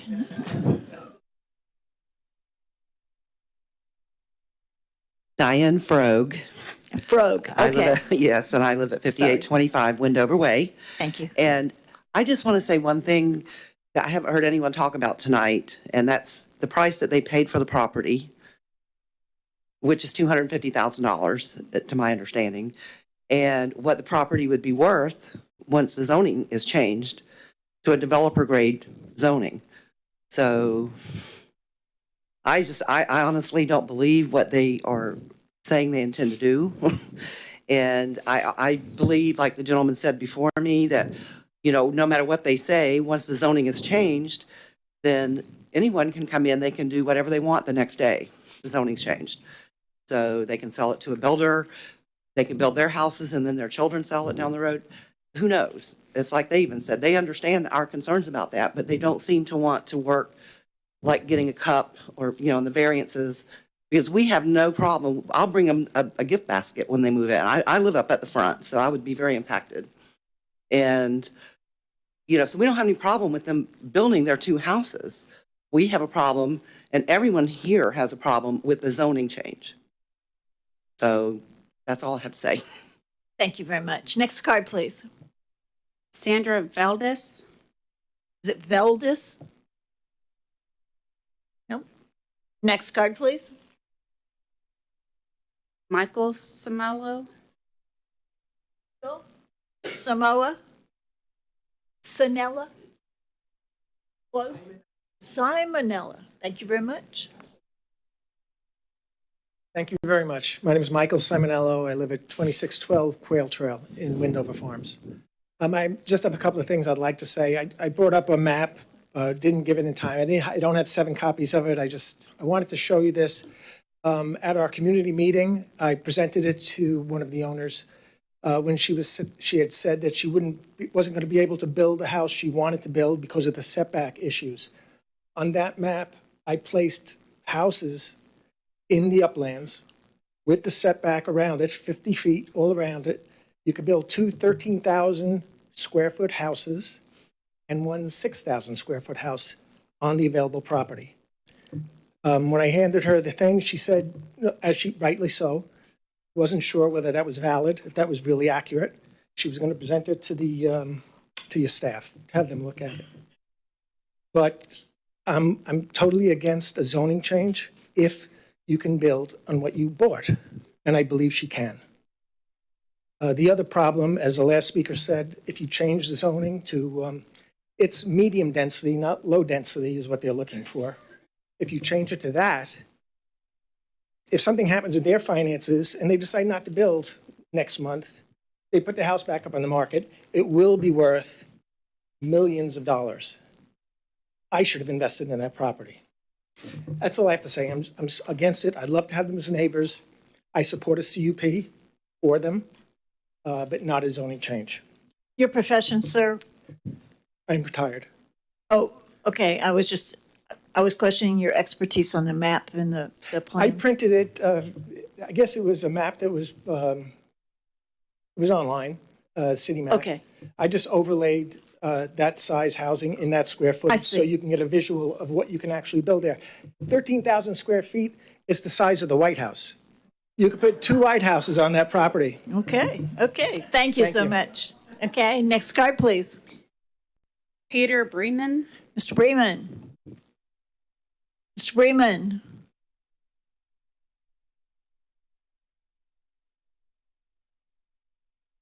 Let the clerk read the card, please.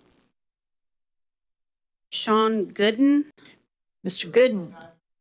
Thank you, sir. Next card, please. Paul Quigg. Mr. Quid. Thank you, sir. Next card, please. Jennifer Gooden. Mrs. Goodman. Thank you, ma'am. Next card, please. Jennifer Quigg. Thank you, Ms. Quid. Next card, please. Paul Leader. Mr. Leader. Yeah, I am too. I'll be very, very quick. Basically, you've heard a lot of things from different people. The whole community has come out to give their intelligent reading of the problem. Trust me, I say I'm going to do something, but yet in writing it's something different.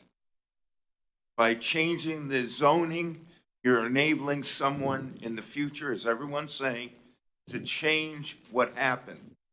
We've been coming to Titusville since the 80s for bird watching and photographing. We bought our house in Windover Way at 7762 Paul Leader, if I didn't say that before. We bought our house here because of the nature, and we looked all over from Mims all the way down to Sebastian, come out of Miami Lakes area to an area that is peaceful, trees, and a good community. That's why we bought our house in Windover Way. We don't want it to change where it's unnecessary to change. When somebody says, I'm going to build 2 houses on 10 acres, that's great, but I don't trust them. I don't trust people when they say something and the paper is different. Being a retired CPA, I never trusted the IRS to do something without it being in writing. You have volunteered to do this job. I commend you for it. Just listen to the people, listen to all the research that was done by the people who care in this community. Thank you. Thank you, sir. Next card, please. David Borinsky. Mr. Verinsky. Thank you. Next card, please. George Sheashley. Thank you, sir. Next card, please. Diana Sheasley. Thank you, ma'am. Next card, please. Gretchen Parrish. Miss Parrish. Thank you, Miss Parrish. Next card, please. Monty Mohu. Thank you, sir. Next card, please. Virginia Barton. Miss Martin. Is it Martin or Barton? Barton, I believe. Barton. Thank you, Miss Barton. Next card, please. Brandon Hollis. Mr. Hollis. Thank you, sir. Next. James Valdez. Mr. Valdez. Mr. Valdez. Next card, please. Joan Becker Hayen. Miss Becker Hand.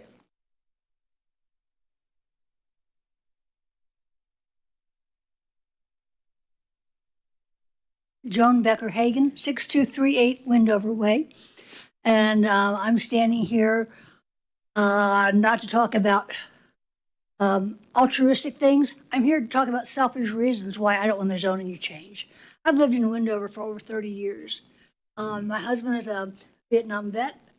He likes the solitude. I like the solitude. I've worked in with mental health issues, with mental health with mental health facility. I've done teaching down in FIT, traveling back and forth. When I first walked into or drove into Windover, what I noticed was, and I've heard people reflect on calmness.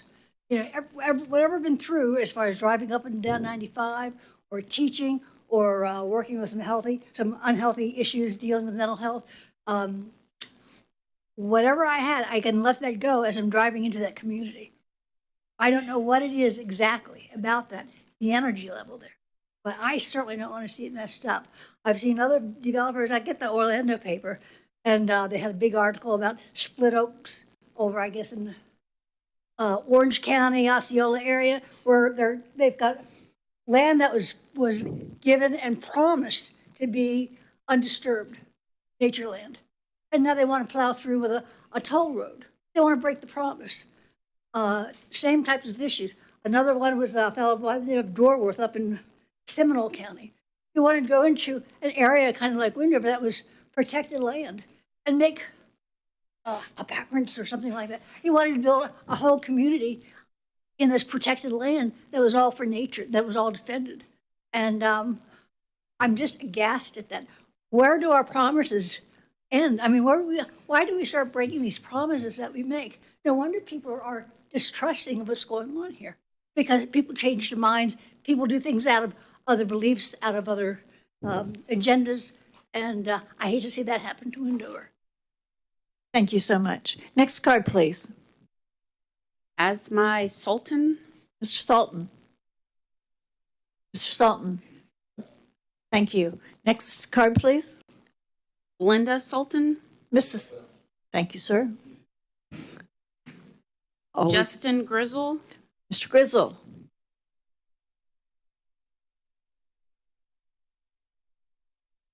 Hello, Justin Grizzle, 2605 Gator Trail. And I'm just here to support my neighbors. I do not approve of the rezoning. Couple notes I have. I just want to recap because I think we've heard several times up here that the OR zoning will allow them to build what they need to build. So I'm not sure, I understand the setbacks are an issue, but if they can build what they want to build with that and need to take some trees down, I think that's what everyone here is in support of. Again, if they were ever to sell, I think we've recapped that a lot. You know, obviously if it changes hands and it's rezoned, what happens? We don't know. The other thing is that if it were to ever be built up there, we do have a lot of pedestrians and bike riders that go through Windover, drive through Windover just to ride their bikes. I think the extra traffic would cause issues. And yeah, other than that, that's I do not approve. Thank you so much. Next card, please. Celeste Ramirez. Ms. Ramirez. Thank you, sir. Next card, please. Jean Bremen. Thank you, ma'am. Next card, please. James McBee. Mr. McBee.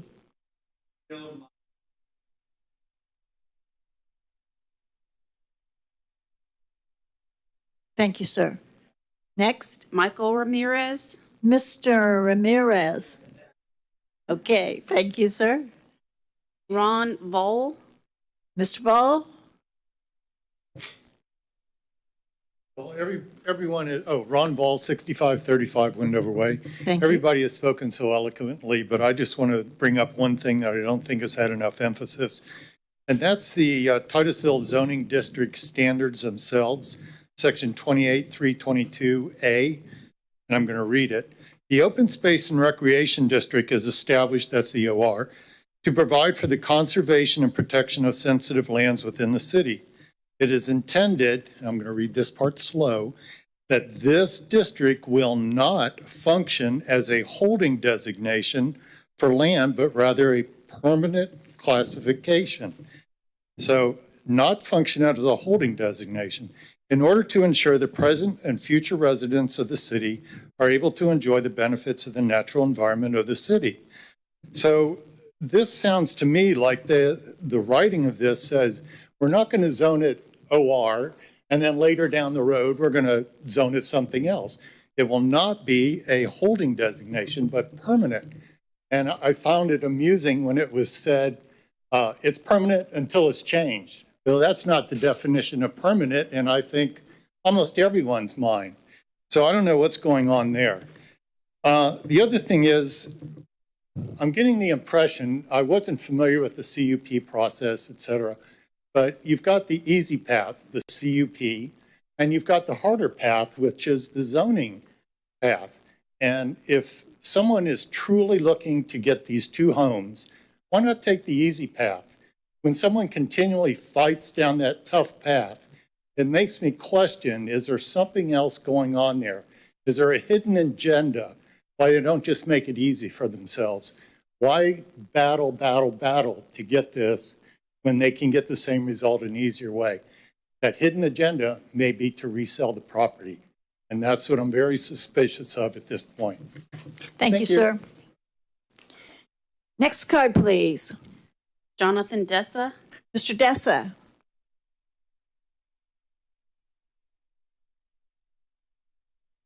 Good evening, everyone. My name is Jonathan Dessa. I live at 2136 Canal Ridge Drive. There's been a lot of things said about zoning, land values, and all that kind of stuff. You know it. I know it. Everyone here knows it. The applicant knows it. This is real estate speculation through zoning changes. Okay? That's all it is. Nothing more, nothing less. They referred to the meeting you wanted us to have at Long Lake. We did that meeting on a Saturday. And when people offered to pay their CUP, they didn't say a word. It was the sound of silence. That's not, how would I say, reinforcing their view that they're going to build 2 forever homes on the property, which they can do right now without any issues. What they're trying to do is learn value from the Windover community, Titusville, and Brevard County. They are professional real estate investors. They're I believe Megan's office is listing the other property, the little roost or whatever they call it, for sale, even though she's not the agent. You can talk to your friends at the tax collector's office, or if you want to do it tonight, go on the Brevard tax collector's website and find out about the real estate holdings in Brevard. There's more than one. So they're actively involved in real estate investing and real estate speculation. That's all this is. So what this really comes down to is, what do we want Titusville to be? The reason why my wife and I decided to settle in Titusville, and in Windover in particular, was that entrance. We came in from the Target entrance, no big deal. I didn't care. She used to drive around when she was with the Space Center, and that was her kind of a stress relief, going down Windover Way and all that kind of stuff. We came in from the closed gas station side or whatever. I didn't care. We came in from the area where all the trees. That's what sold me on Windover. We looked everywhere from Mims all the way to Claremont, all the way down to Sebastian, and all the way south to St. Cloud, Kissimmee, that area. We could not find a better area for us to raise a family, a community that shares our value system, and we want to keep it that way. So what I'm trying to say is, don't Miami Titusville. There's a lot of that going on with this Shores of Tranquility disaster. That's it's going to be an epic failure. I don't know how that got approved, but it's going to be a disaster. There's a lot of development on South Street. That's going to go south, literally. And what your job is to do what's best for the people of Titusville. And the people of Titusville want nature, history, and space, according to the sign right on I-95 at the intersection. That's exactly why I came here. I work in that type of industry, so does my wife. And we like all three. We like the community, we like Titusville, and we want to keep Titusville great. Thank you. Thank you very much. Next card, please. Jimmy Aiken. Mr. Aiken. Mr. Aiken. Next card, please. Christian Starr. Mr. Starr or Miss Starr. Next card, please. Barry Klinger. Mr. Klinger. Are you part of Sandra Klinger's family? I am, but I'd like you not to hold that against me. Okay. Yeah. Just want to know if you had a lot more paperwork. And I will not take extra time. Okay. I appreciate the endurance that you guys have tonight. I appreciate everybody coming out. I don't know if you tried to organize anything lately, but you can't get 100 people on short notice without offering free donuts and other stuff. It's a great outing. Just really quickly, we talked a lot about the applicant's intent. And obviously, we're not going to regulate on their intent. We have to regulate on what they're actually applying for, which is a much higher density zoning. However, do we have any examples where an applicant's intent was not followed through? 2005, this property, the Pearsons, which they have to have known the history of this property and the opposition that we had last time.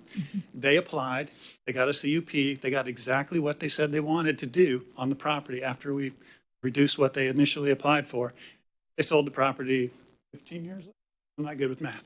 But my point is, whether it was their intent or not, things happened and they were not able to fulfill what they wanted to do. Otherwise, we'd be done with this. In 2005, we felt like we were done. We flooded the chambers. We got a compromise that we felt was going to work for them to build their two houses. They were what we thought was happy. The community was happy. Here it is, 2022, and we're back again. How many times do we have to fight this? So that's all, guys. Thank you. Thank you, Mr. Klinger. Next card, please. Brian Carter. Mr. Carter. Mr. Carter, Mrs. Carter, Ms. Carter. Next card, please. Tammy Carter. Tammy Carter. Next card, please. Heidi Dundero.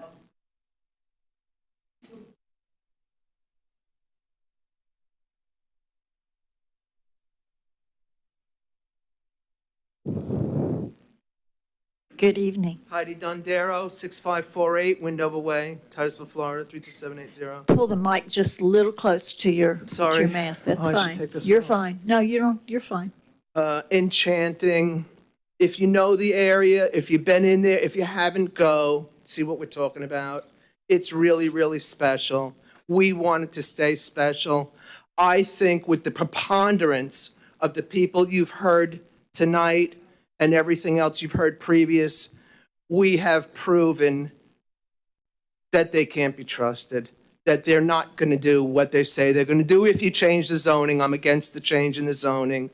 I'm beginning to resent them taking the time and the taxes from our small town to try to do this. When you 405, you know 405, then there's a little slit in the road, a couple of trees, there's a sign. innocently, you drive in, let me check this out, especially if you're looking for a new place to live. And then it comes over you, where are we? A guest would say, what is this place as you drive in? And that's the way the whole place is when you get there. There are trees in there that are well over 100 years old. Once in a while, one dies, we take care of it. But that's what we want to keep. There's a lot of wildlife. I'm talking as an environmentalist, a lot of everything that you know that lives in Florida is in there. We don't want that to go away. We don't want overdevelopment to make that go away. We don't want the entrance to lose that breathtaking awe of, where are we all of a sudden? We want that to stay. They can't be trusted. They've made it clear. They can build a house on the 1 5 acre. They can build a house on the other 5 acre, just like the rest of us have done. And we'd be all fine with it. But changing it is just a money-making scheme. I thank you. Good night. Thank you. Next card, please. Wayne Rogers. Mr. Rogers.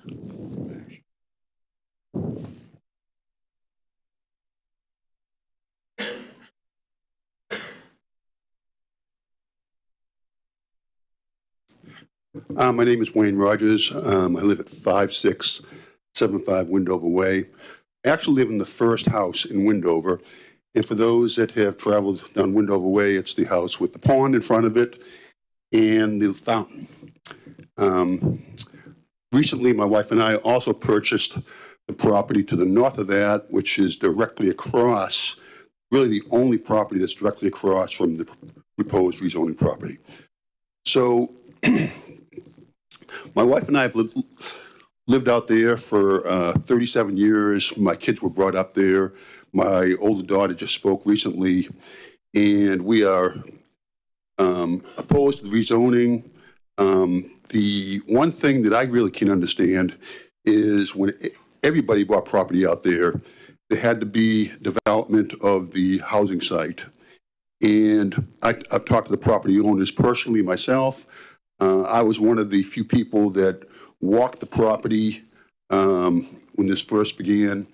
And I know where they want to put the house. I've seen the trees out there. And it doesn't make sense to me that they have to do a rezoning issue in order to save a few trees. What I say is if there's 1 or 2 trees, chances are a hurricane's going to get them. They're going to die from some sort of insect disease. Cut down the trees and plant 50 more trees. There's enough property out there to do that. And thank you very much. Thank you, sir. Next card, please. Jacqueline Leader. Ms. Leader.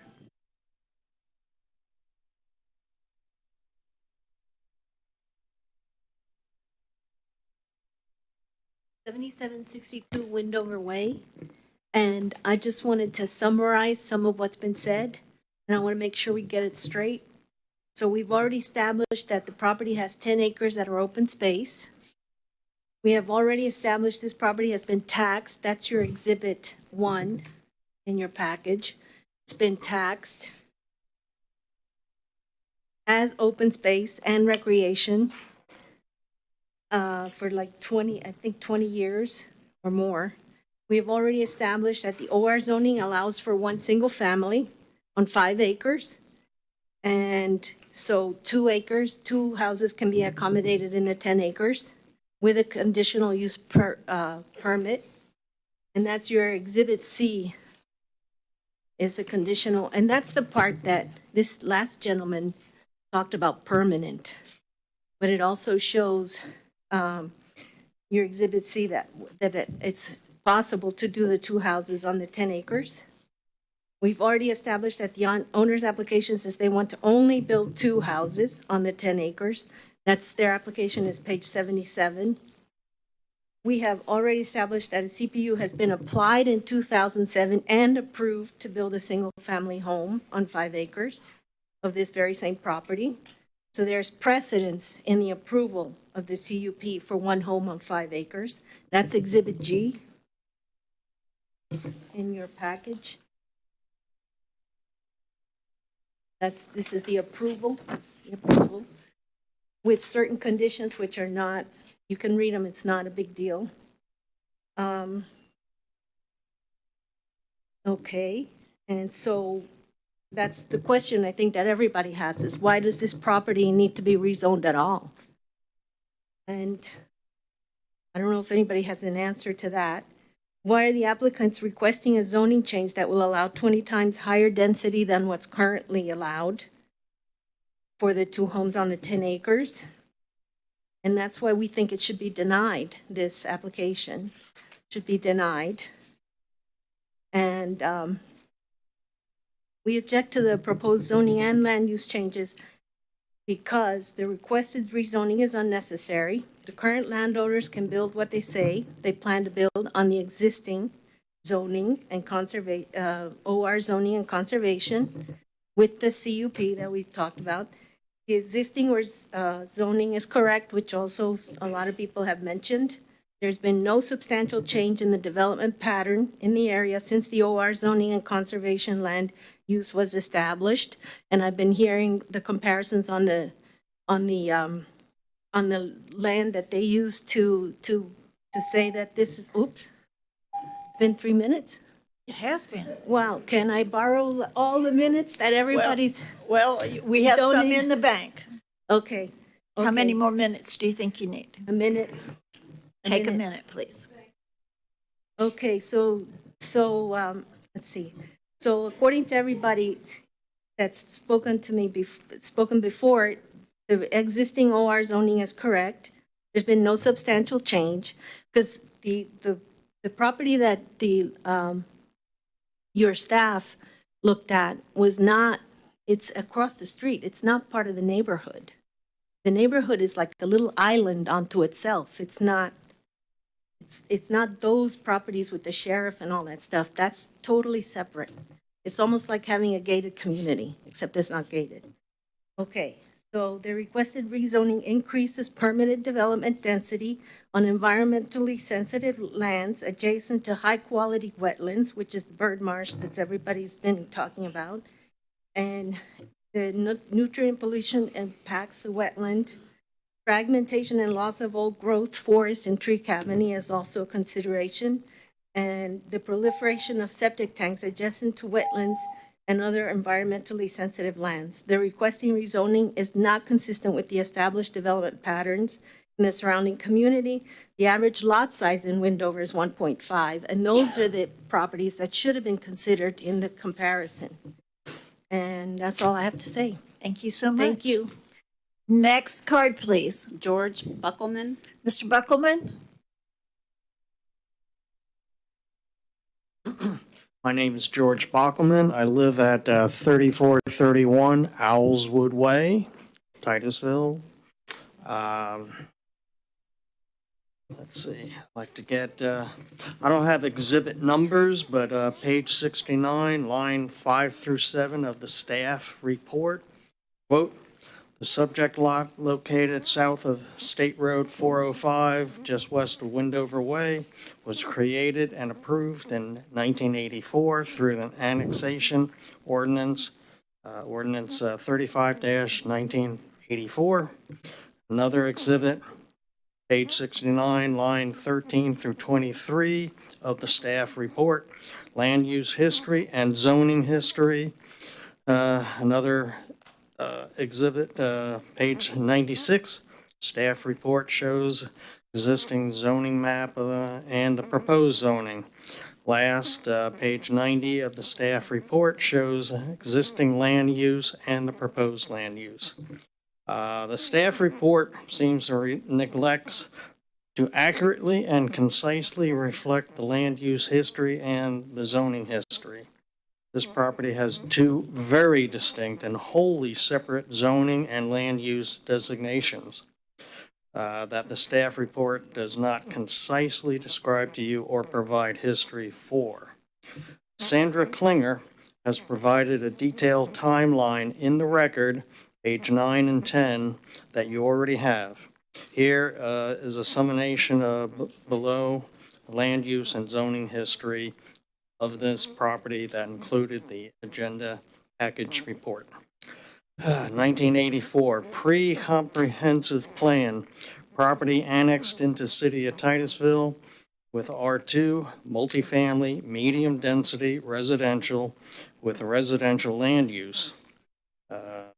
In the same year, Windover Farms community agreed not to object to the annexation petition number 4-1984 and proposed zoning so long as there was no access on Windover Way and no impact on the entrance. See the city clerk letter to mayor dated April 23rd, 1984. Between 1990 and 1992, Department of Community Affairs filed a DOAH case against the city, Titusville, case number 90-745 GM, established the OR zoning district and established OR zoning as a permanent designation, again, permanent, and added. Do you need another minute, sir? I would like, well, okay, there's more. However, I would like to sum up. I live near the northern end of the Windover, up near the gas stations. Yes, sir. Whenever I have to go to Merritt Island, I will drive the long way around Windover Farms just so I can go out the southern exit because it's magical. Okay, Thank you, sir. Thank you, sir. How many additional cards do we have at this point? I believe 16. 16. Okay. Next card, please. Jill Whitson. Miss Whitson. Hi, it's nice to see you again. I'm Jill Whitson, 7682. We had a little chit chat going on. Miss Whitson has something to say. Thank you. 7682 Windover Way.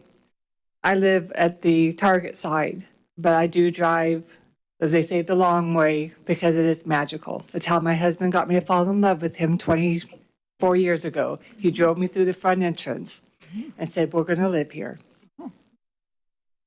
So after everything that's been talked about, there's a few things that I didn't hear covered. And one of them was in your packet that Connie gave you on page, I believe it is page 81. It shows a map that looks like this. And this is the magical entrance that we are all talking so much about. In the report that your staff has given, they talk about the 176 feet off of 405. Most of that is part of the wetland. So I would take, the entrance would have to be modified. Otherwise, they come in through Windover Way. They come in through what we call the canopy, where you drive under the beautiful trees, you see the butterflies, you see the birds. And this part, I think it's a little over 600 feet on Windover Way, is adjacent to the property in question. If we rezone that, we can say goodbye to that. And we can say goodbye to that magical moment. And that is something that's not addressed honestly and fully in that. And I think that that's something that needs to be looked at. The environmental impacts, we need to look at why a 2-home request that it's zoned for and can be done is becoming such an issue. We have so many homes in Windover that have met homeowner problems, like your garage can't face the street. And people make modifications to their homes to stay within the guidelines that are set. I don't know why that can't be done now.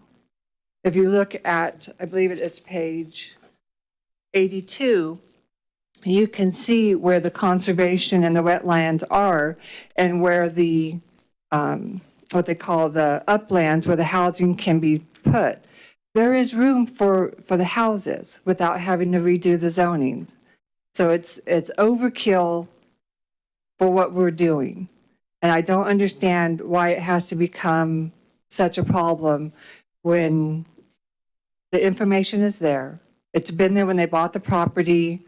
On page 89, the warranty deed states where those rules are. And I don't understand why it's a fight. Thank you so much. Thank Next you. card, please. Deborah Matthews. Miss Matthews? Miss Matthews. Next card, please. James Matthew. Mr. Matthews. Next card, please. Tracy Santos. Ms. Santos? Thank you, Ms. Santos. Next. Roberta Rogers. Ms. Rogers?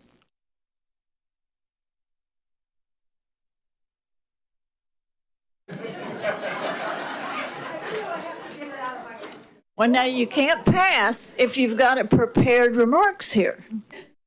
My name is Roberta/Robin Rogers. My husband and I live at 5675 Windover Way. Most of the things have been brought up. The only thing that I really want to point out is what I think is important is in Exhibit C, the City of Titusville Development Regulation, LDR Section 28-322. It states that the Open Space and Recreation OR District is established to provide for the conservation and protection of sensitive lands within the city and is intended that this district will not function as a holding designation for land, but rather, and the important part for me, is the permanent classification in order to ensure that the present and future residents of the city are able to enjoy the benefits of nature's environment in this city.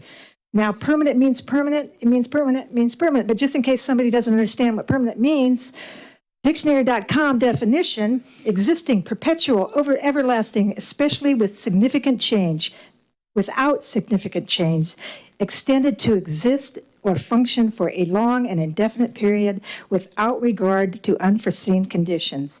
The owners knew what they were getting into. They're educated, they're real estate people, they're contractors. What the 10 acres that is permanently OR zone property, it has the 600 feet frontage on Windover Farms, or in Windover Way, 3.22 acres of community commercial with 176-foot frontage on State Road 405 in the north. Wayne and I, he was up here earlier, we helped design and build our home in the entrance of Windover Farm, not 37 years, honey, we're getting older. It's 38 years ago. We raised two daughters, Lindsay and Amanda, and we're in the process of gloriously helping to raise 4 grandchildren. The beautiful preserved oak hammock is the key feature that attracts us and many people to this community. And it defines the magical character, which you've heard over and over, of this neighborhood. Proposed changes of land and use and zoning from open space recreation to the R1B will permanently and negatively impact that entrance and therefore damage the character, and nobody's really brought this up, the property values of our community. We object to the proposal zoning and land use changes in the SSA 1-2021, and it should be denied. I mean, we welcome you to the neighborhood, but it just we can't get past the zoning change. I'm so sorry, but that's the way it is. We love our area.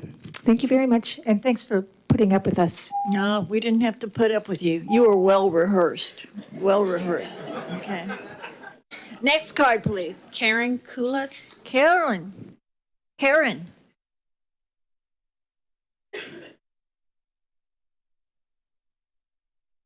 I know. My name is Karen Kulas. I live at 6638 Windover Way. Been there for 24 years. I would like to first point out, if you could please look, you should each have a copy of Exhibit 13, which is the petition signature statistical data.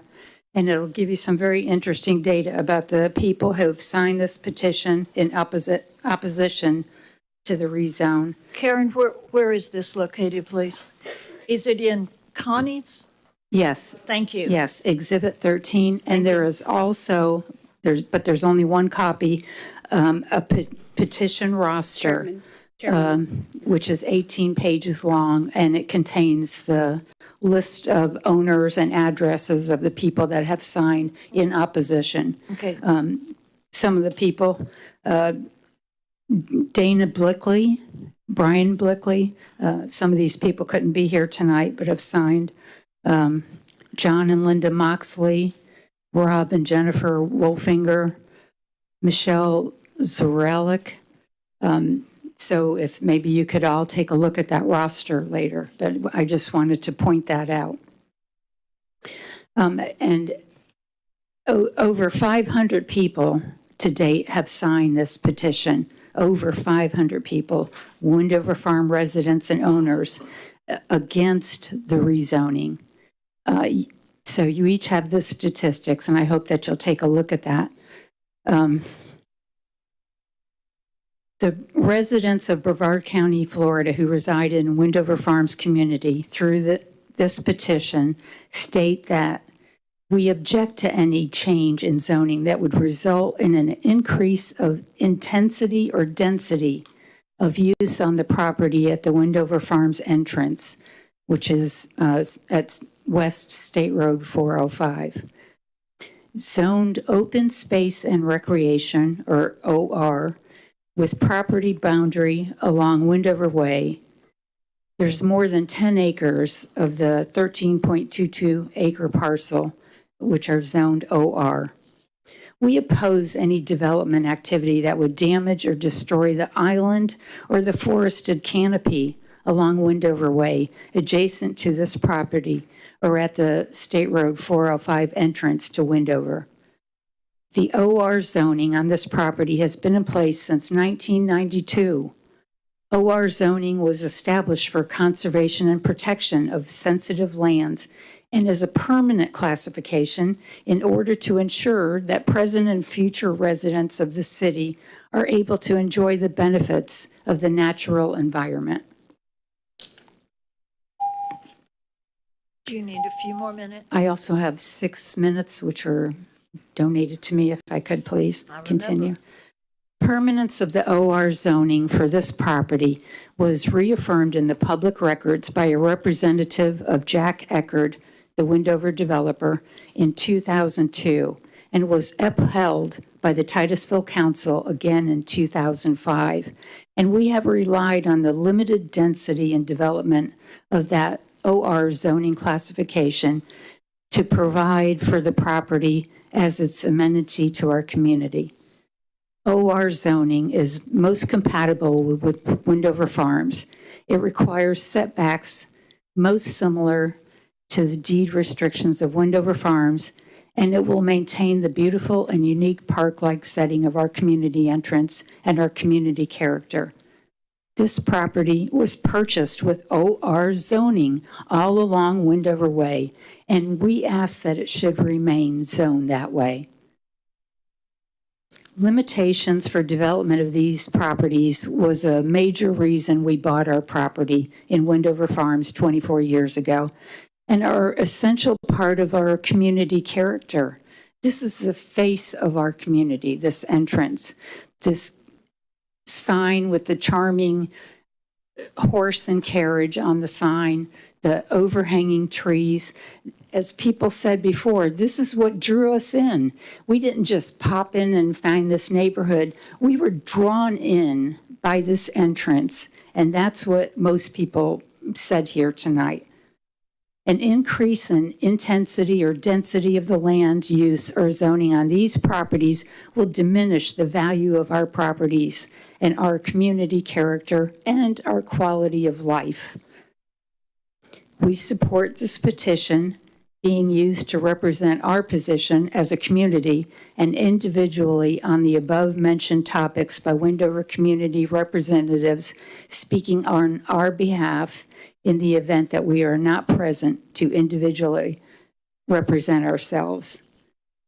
And I would like to take a minute to just ask, I know a lot of people have left, because it's late, but I'd like to see a show of hands from people who came out tonight from our community to express that they oppose the rezone. Thank you. One other thing I would like to point out, if you look at some of the statistics on this Exhibit 13, the average size lot for the addresses is 1.5. But there are 115 homes in there of people that signed this petition that have been there for 30 years. 104 of the addresses, the people have been there for 20 years. I mean, and it goes on and on. I think if you'll look at those statistics, just in the last 5 years, there's been over 100 families that have moved in Wendover Farms.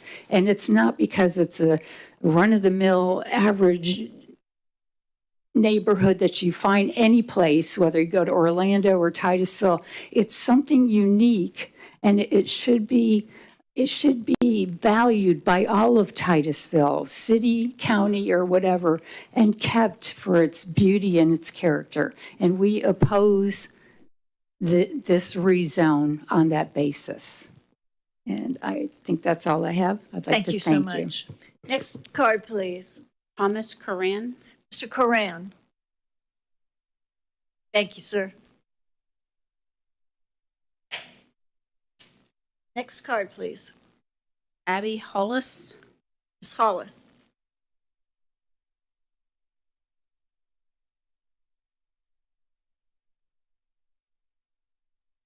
First of all, I would like to thank you guys for listening to all of us for all of this length of time. My name is Abby Hollis. I live at 2877 Morning Dove Way. The things that I was going to present to you are in Connie's papers that she gave to you. You've heard them all already, but I'll just highlight that in there, the owners applied for the rezoning request is to allow for 2 single-family residences on 5 acres, with the rest to be commercial. Exhibit C in there talks about the OR, which is what you've heard already from people. And then page 71 in Connie's packet says the current OR zoning allows for 1 residential dwelling unit on 5 acres. So this is what the applicants say that they want in their application according to the staff record. And this is what is allowed right now under the OR. So I hope I don't embarrass my husband by this, but when we got married, we intended to have 2 children. Over time, things change. We have 5 children. And so I just want to say that their intentions may be fantastic and perfect right now. I can't judge what their intentions are, but as the land gets passed on to other people down the road, as we know, then it just opens the door up for that ability to have that many more houses. Listen, a house with 2 children is full. A house with 5 children is very full. So I just want you to think about that when you're looking at this, and I appreciate your time. Thank you very much. Now, you are bragging, not complaining, right? Just checking. Next card, please. Laura Losi. Ms. Losi.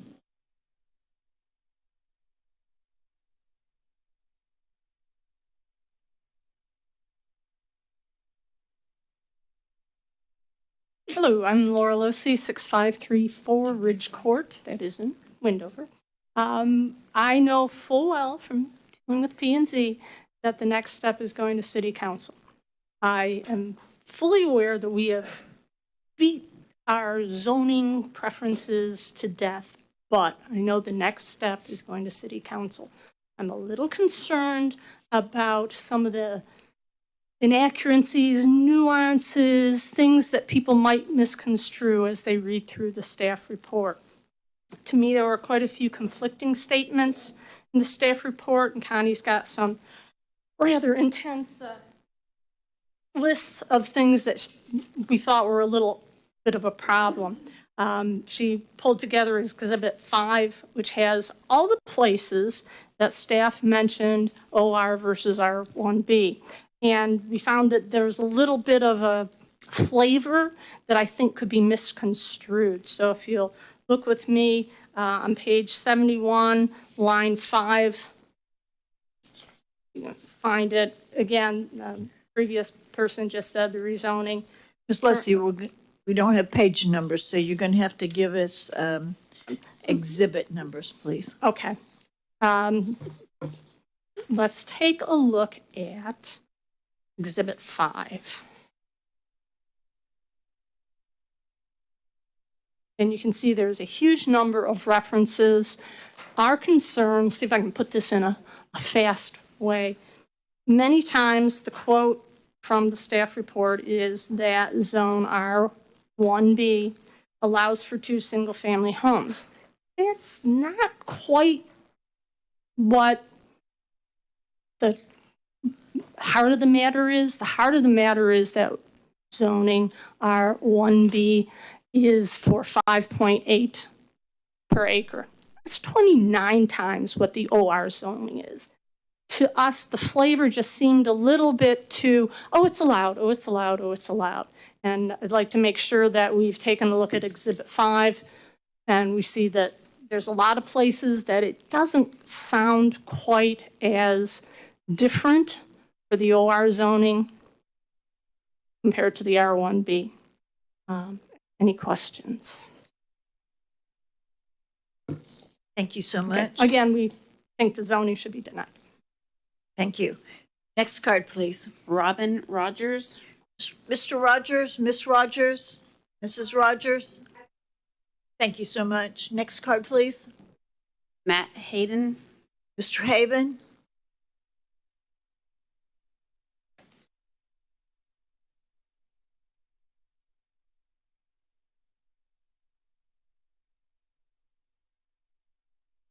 I'm Matt Hayden, 6534 Bridge Court in Windover Farms. You might know the name from the Titusville tree team, and you see that we've been talking and talking and talking about trees. It is going to be the future. Hopefully Titusville will have a reforestation program, and I'm going to go back to what I'm supposed to be doing, which is Windover Farms. In your agenda packet on page 70, can you go there? You need to tell us what exhibit it's. We have no page numbers, sir. Oh, in the agenda packet? Okay, thank you, sir.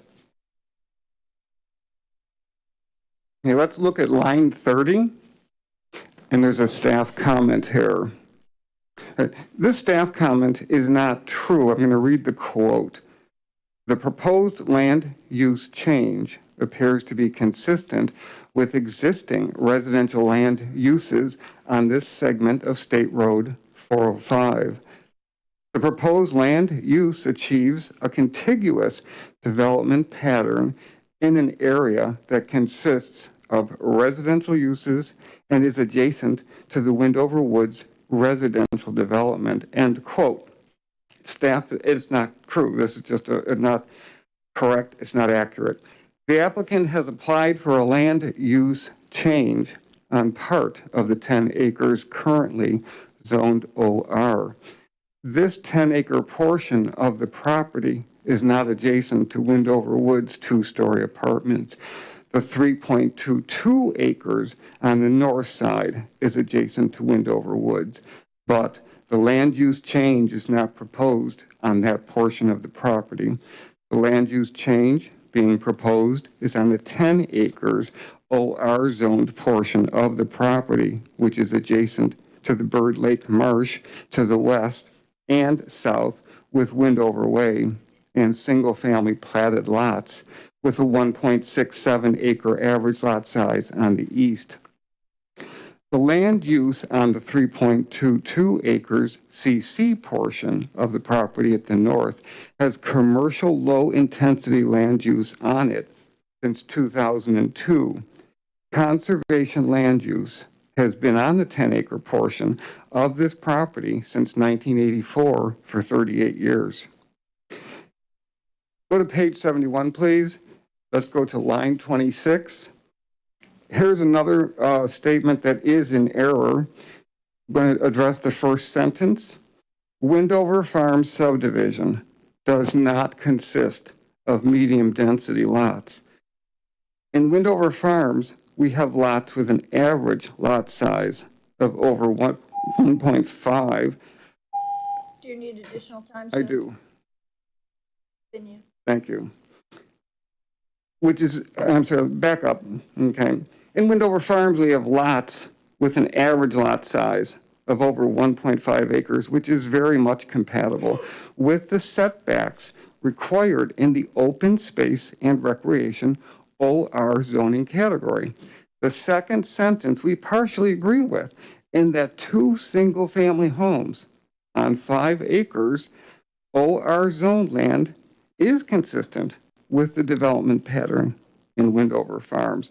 But R1B zoning is not consistent with the development pattern in Windover Farms and should be denied. Thank you. Thank you, sir. Next card, please. Mark Pagano. Mr. Badano. Correct me. Nice Italian name. How do you pronounce it? Padano? Good evening. Pagano. Pagano. That's Thank you. correct. Address, Hi. sir? Yes, at 6645 Wendover Way. Thank you. Okay, I'd like to start off with here the Titusville Land Development Regulations, Section 3423. The city shall encourage, excuse me, I got my glasses on.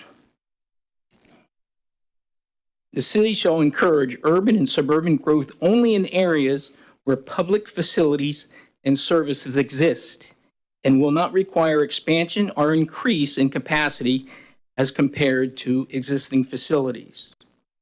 Okay, on page 70 in your report, I think that you have, says, okay, the water facilities are available to serve the site. That is correct. However, the property does lack sewer infrastructure, so there is a potential need for a septic system.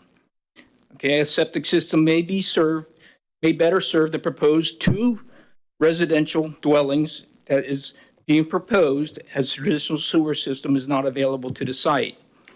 Then we have page 83 of the area.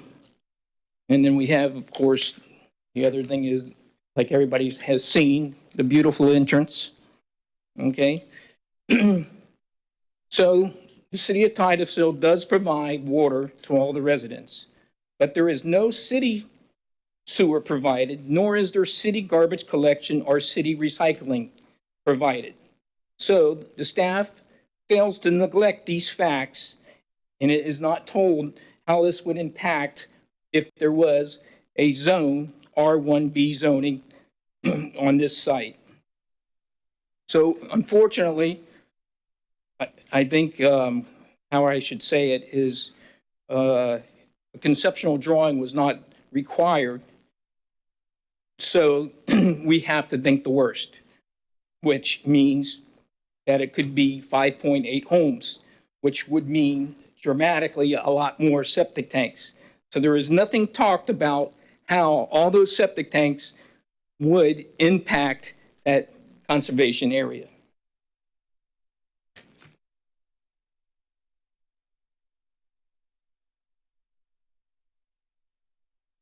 Also, as we all know, that right now we do have garbage pickup. Okay, they come in one way and they go out the other. All right, they stop at one house per 1.5 acre. All of a sudden, if you turn around and put 16, 19 houses in one area, what's this going to do to traffic flow? You know, it's one thing where it's one house, they go quickly. But all of a sudden, if you have 16 houses in one area, we don't know. There's nothing talked about how that's going to impact the area. Do you need another minute, sir? Yes, I do. Please. Take it.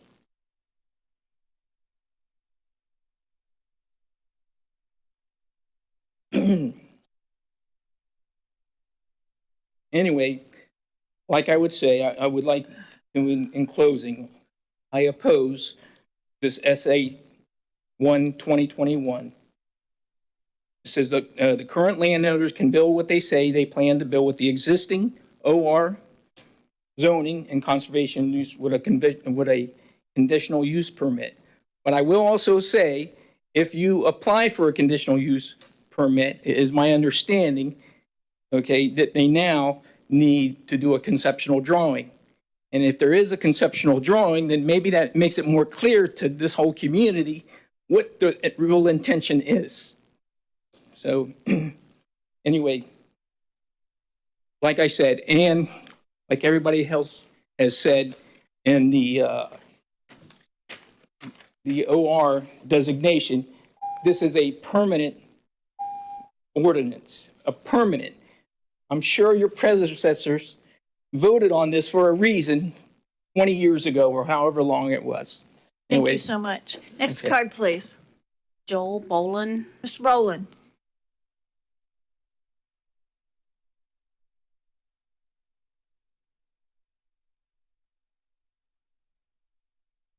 Hello, Joel Boland, 2755 Armadillo Trail. I'd just like to take a minute and highlight just the good faith efforts that our community has done to try to accommodate the new owners.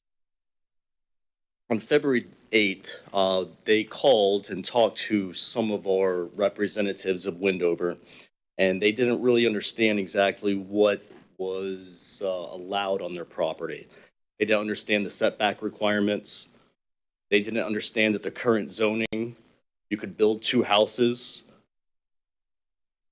They didn't understand the minimum square footage on whether it was based on slab size or under the air. So we said we were more than willing to talk to whoever was responsible, which is the city planning staff. 2 days later, we sat down, some of our representatives with the city planning staff, talked to them, clarified all these situations with them. The owners then came back and said they were concerned about a CUP and the cost. So what did we do? We asked we would pay for it. February 26th, we had a community meeting where we had asked the owners if they wanted to come and explain themselves to us, and they did. And we had about 100 people attend this meeting. We also discussed internally between some of the representatives and some of the owners, people that have a lot more money than me, about possibly buying this property, the OR portion, and what we would do with it. We talked to the St. John's Water Management, asked if we could donate it, and it appears that they would be willing to take it. We were talking about keeping it internally and treating it like the HOA and protecting the land. As of right now, the owners have not gotten back with us about us purchasing the OR portion. The rezoning is unnecessary. They can build exactly what they say with the current zoning.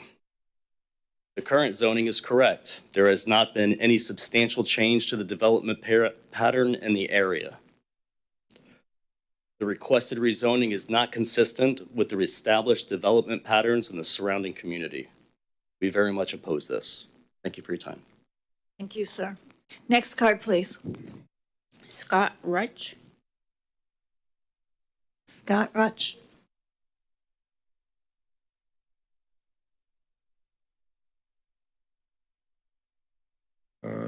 My name is Scott Roosh, 5875 Windover Way. Most of what's been said is everything I was going to say. I just wanted to encourage the applicants to pursue a different course. We've suggested that many times and pointed out several approaches to accomplish what they say they want to do on this property. But they continue to pursue this rezoning. And they're asking for a vast increase in development rights and density on development of this property, far beyond what they say their proposed development plan is, which, we fail to understand why that's necessary. And of course, Windover Farms is opposed to changing the OR zoning because it's the correct zoning for this property. The other thing I wanted to point out was on the page 7374 in your package, is supposed to be the rezoning review with the criteria that must be met. Section 3440 of the LDR lists the review criteria. Staff did not review many items of the LDR criteria, and their comments reflect either they do not understand what they were to be assessing or reviewing.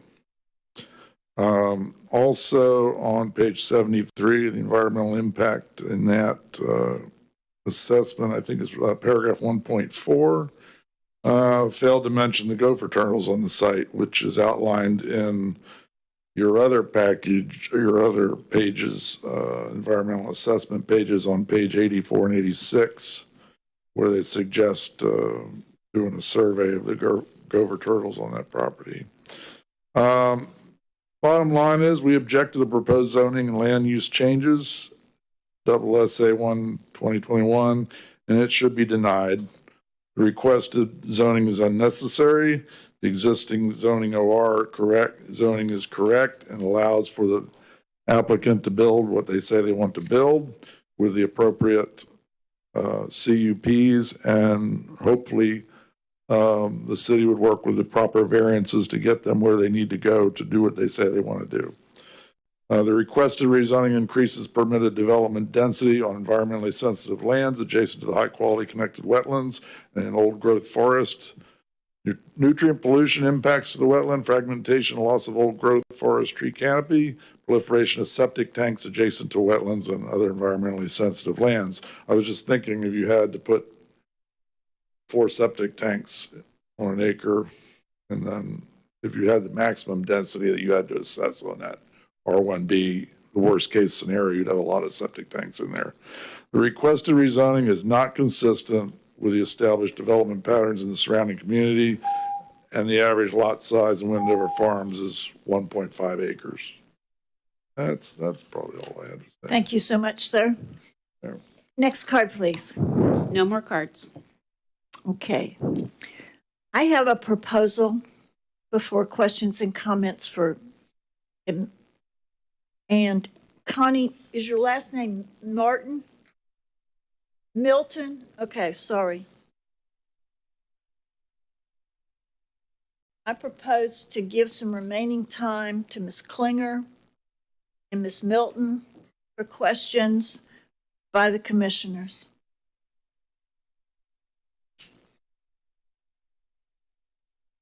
Ms. Klinger.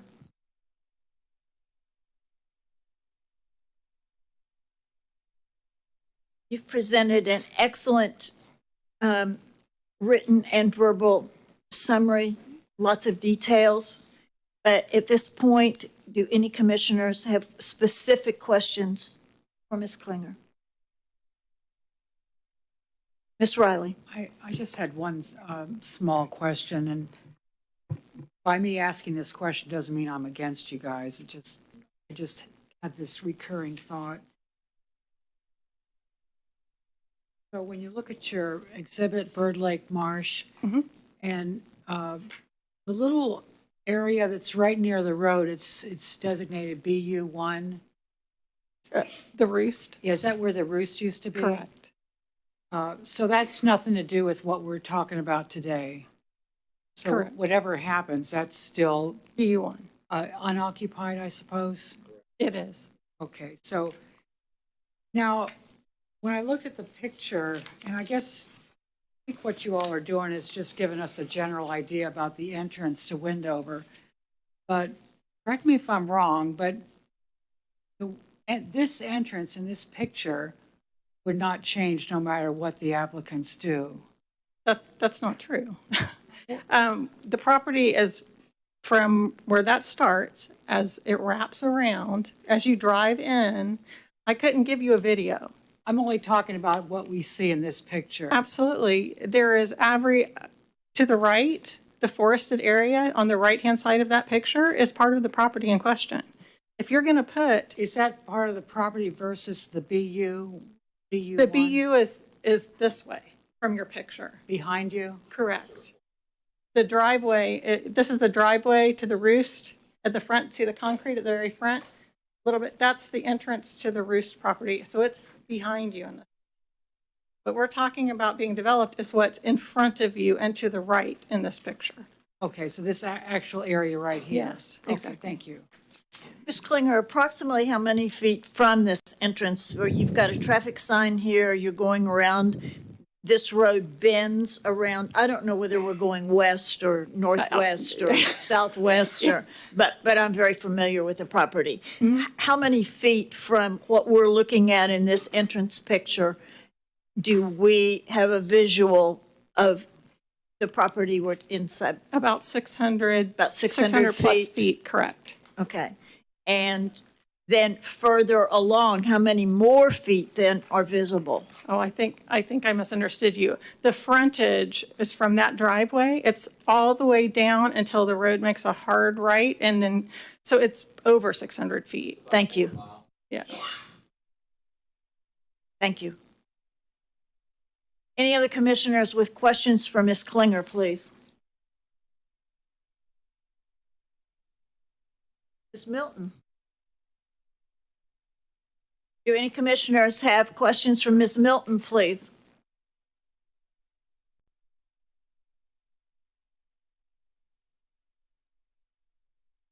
No questions? Discussion by commissioners? None seen. Ms. Riley? Just briefly, what I've heard tonight is just overwhelming response to oppose the application for the rezoning and so forth. And the other thing that I'm impressed with is that the applicants could build their 2 homes right now without any changes. So those are the 2 things that I'm focusing on. Thank you. Mr. Rice, please. First of all, is the public hearing closed? The applicant is still entitled to a rebuttal. Correct. I'm sorry? Applicant's entitled to a rebuttal. Thank you, counsel. Applicants. All right. Jason Wright, We 51. already did that. Do we have to do it again or no? I don't know. Your name, okay. It's almost So, 9:30. for Just me, tell real- us who you are again. Jason Wright. We may have forgotten. I'll let my wife go in just a second. Thank you. She'll take all my time. First of all, I can't respond to, I've just heard a lot of things as far as what our character is or what we might do or whatever. And I just feel like we're some liars or developers. I'm a building contractor. I repair termite damage. I have a permit going in the city of Titusville right now for repairing termite damage. What happens is all this digging up on what our background is, it stops as soon as it gets convenient.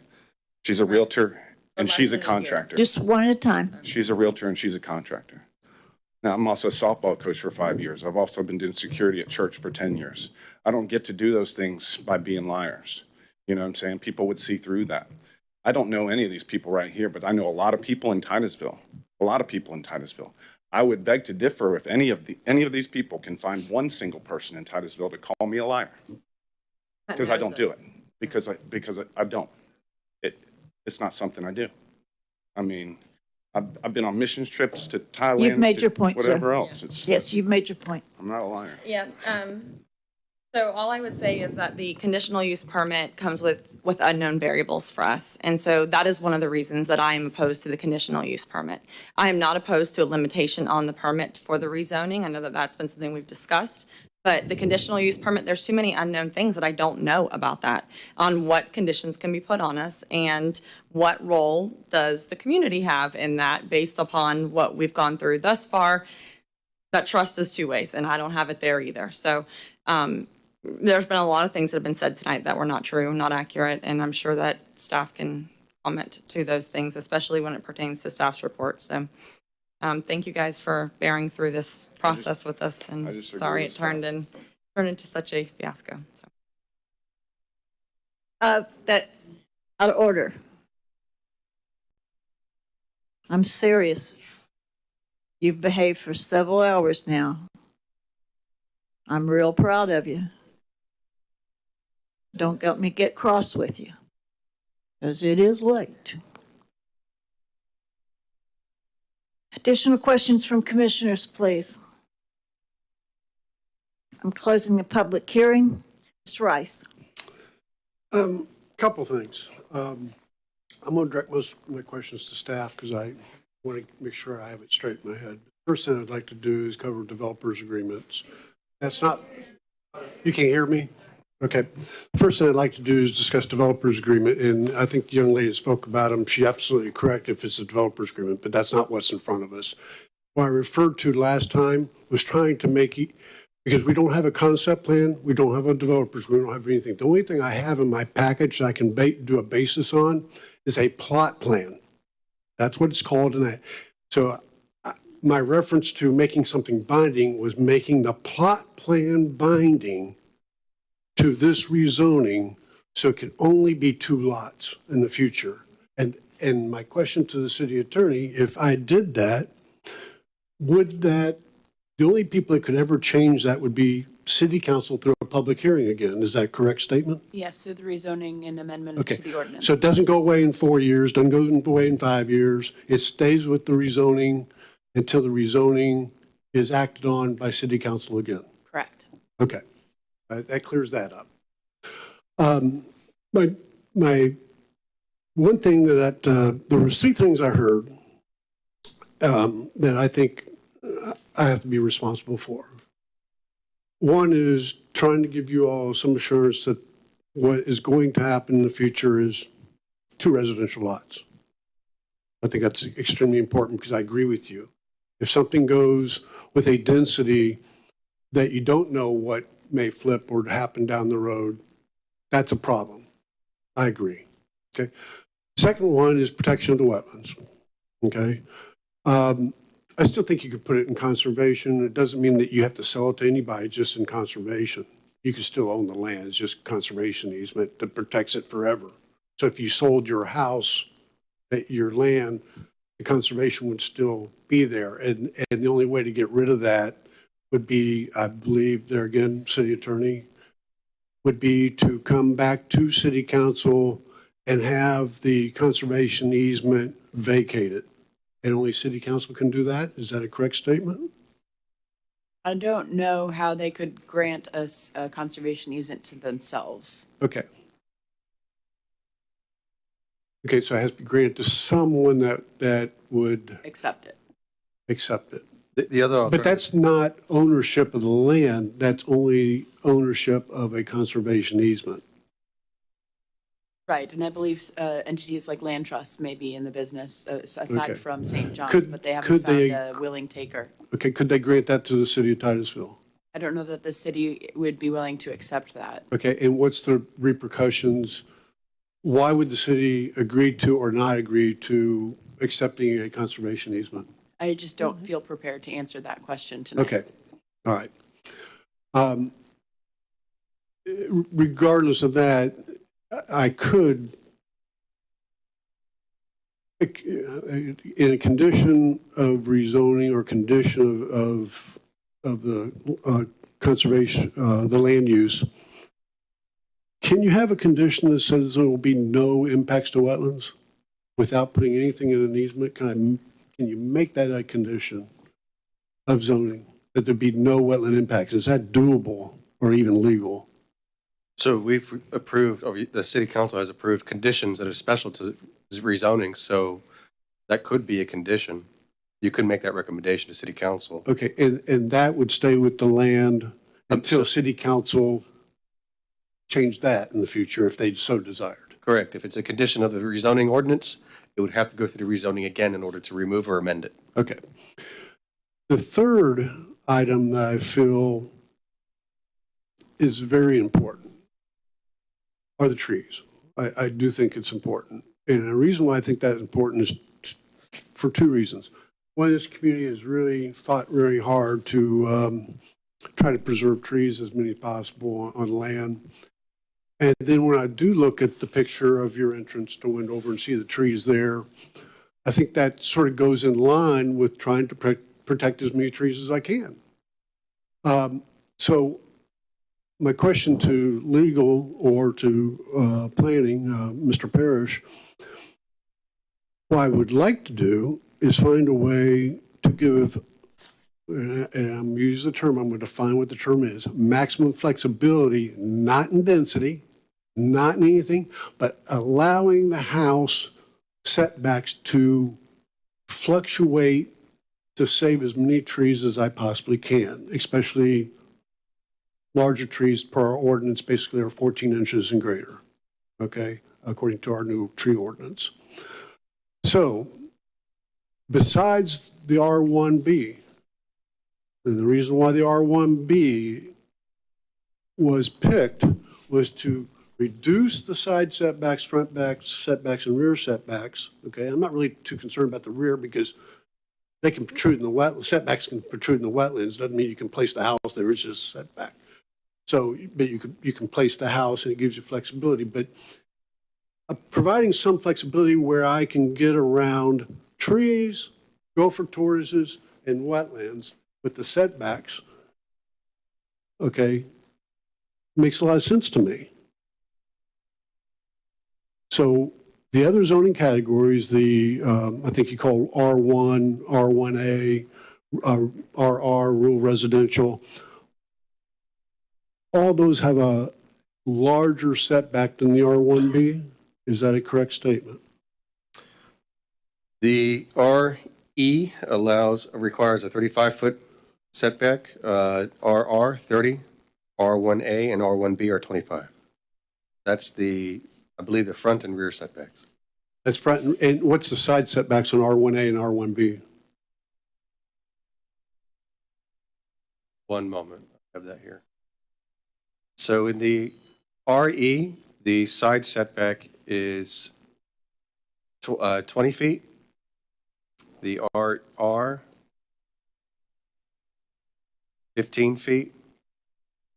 The RA is 15, and the R1B is 10. Is 10. Correct. So R1A, R1B have the same front and rear setbacks, but the R1B goes to 10 on the side where the R1A is 15 is what I heard. Okay.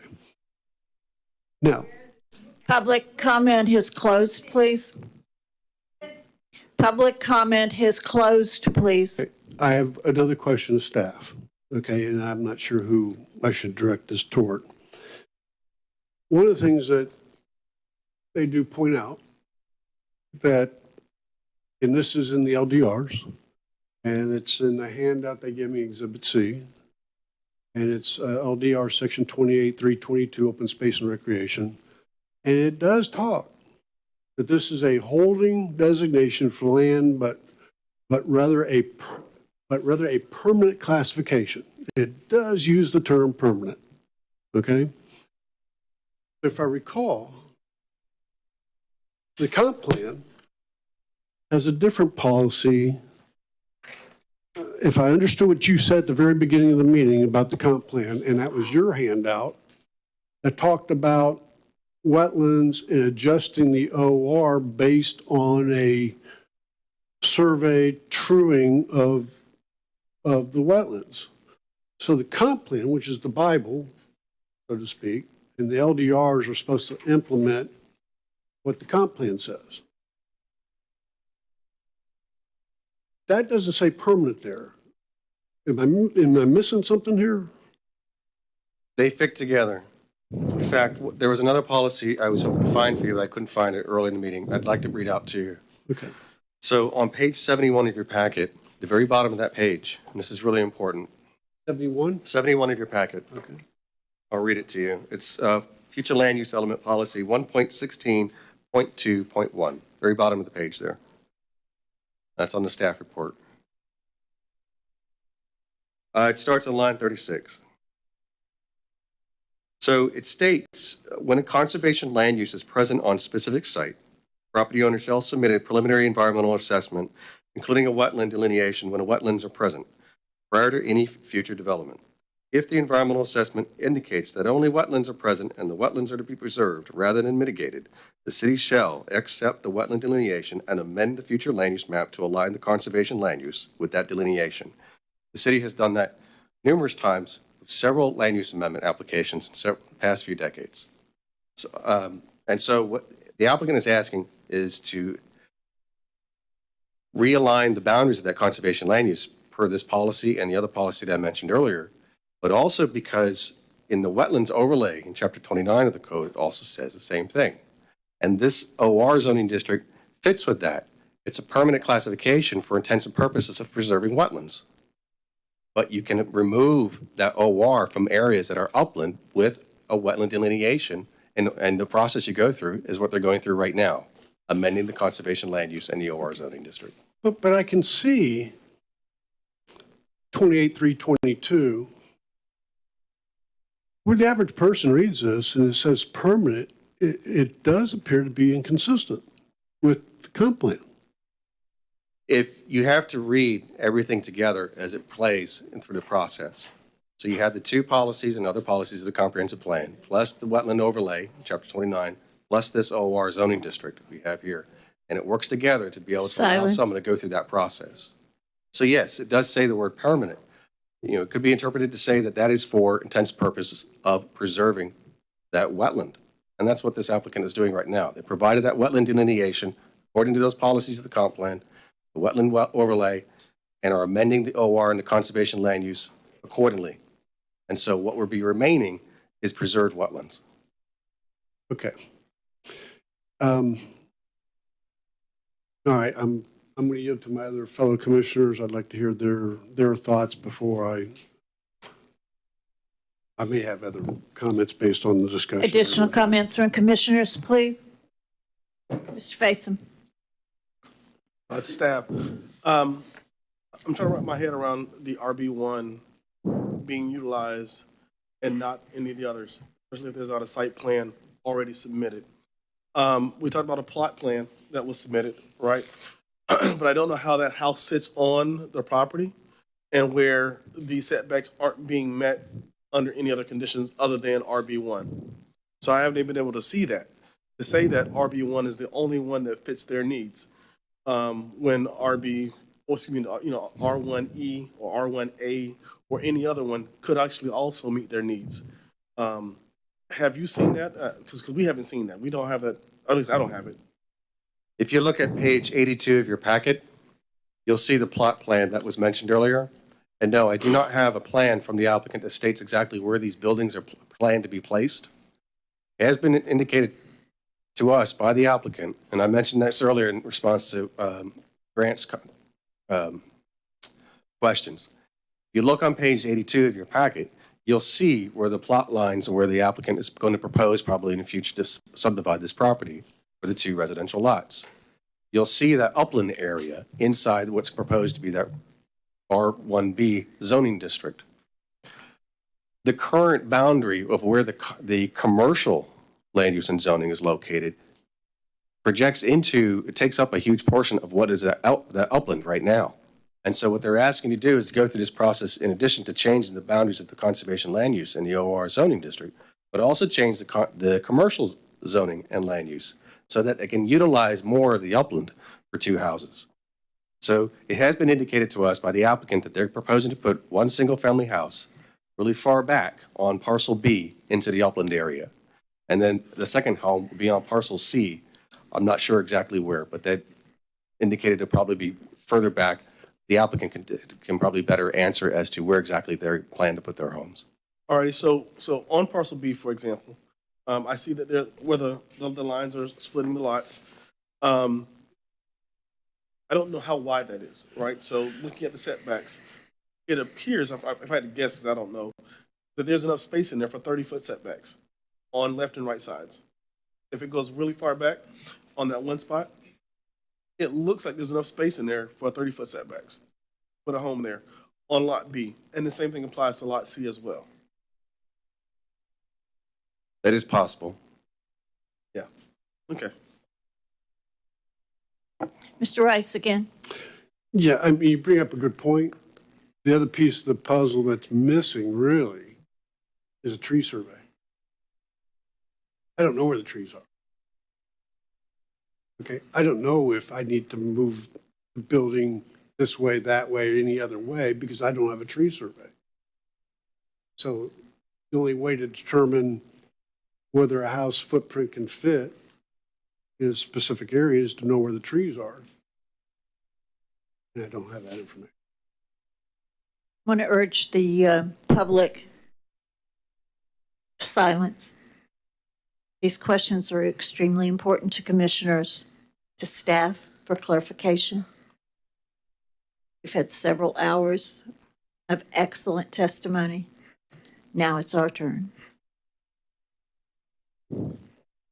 Additional comments from commissioners Chairwoman. or questions? Yeah. Mr. Choate.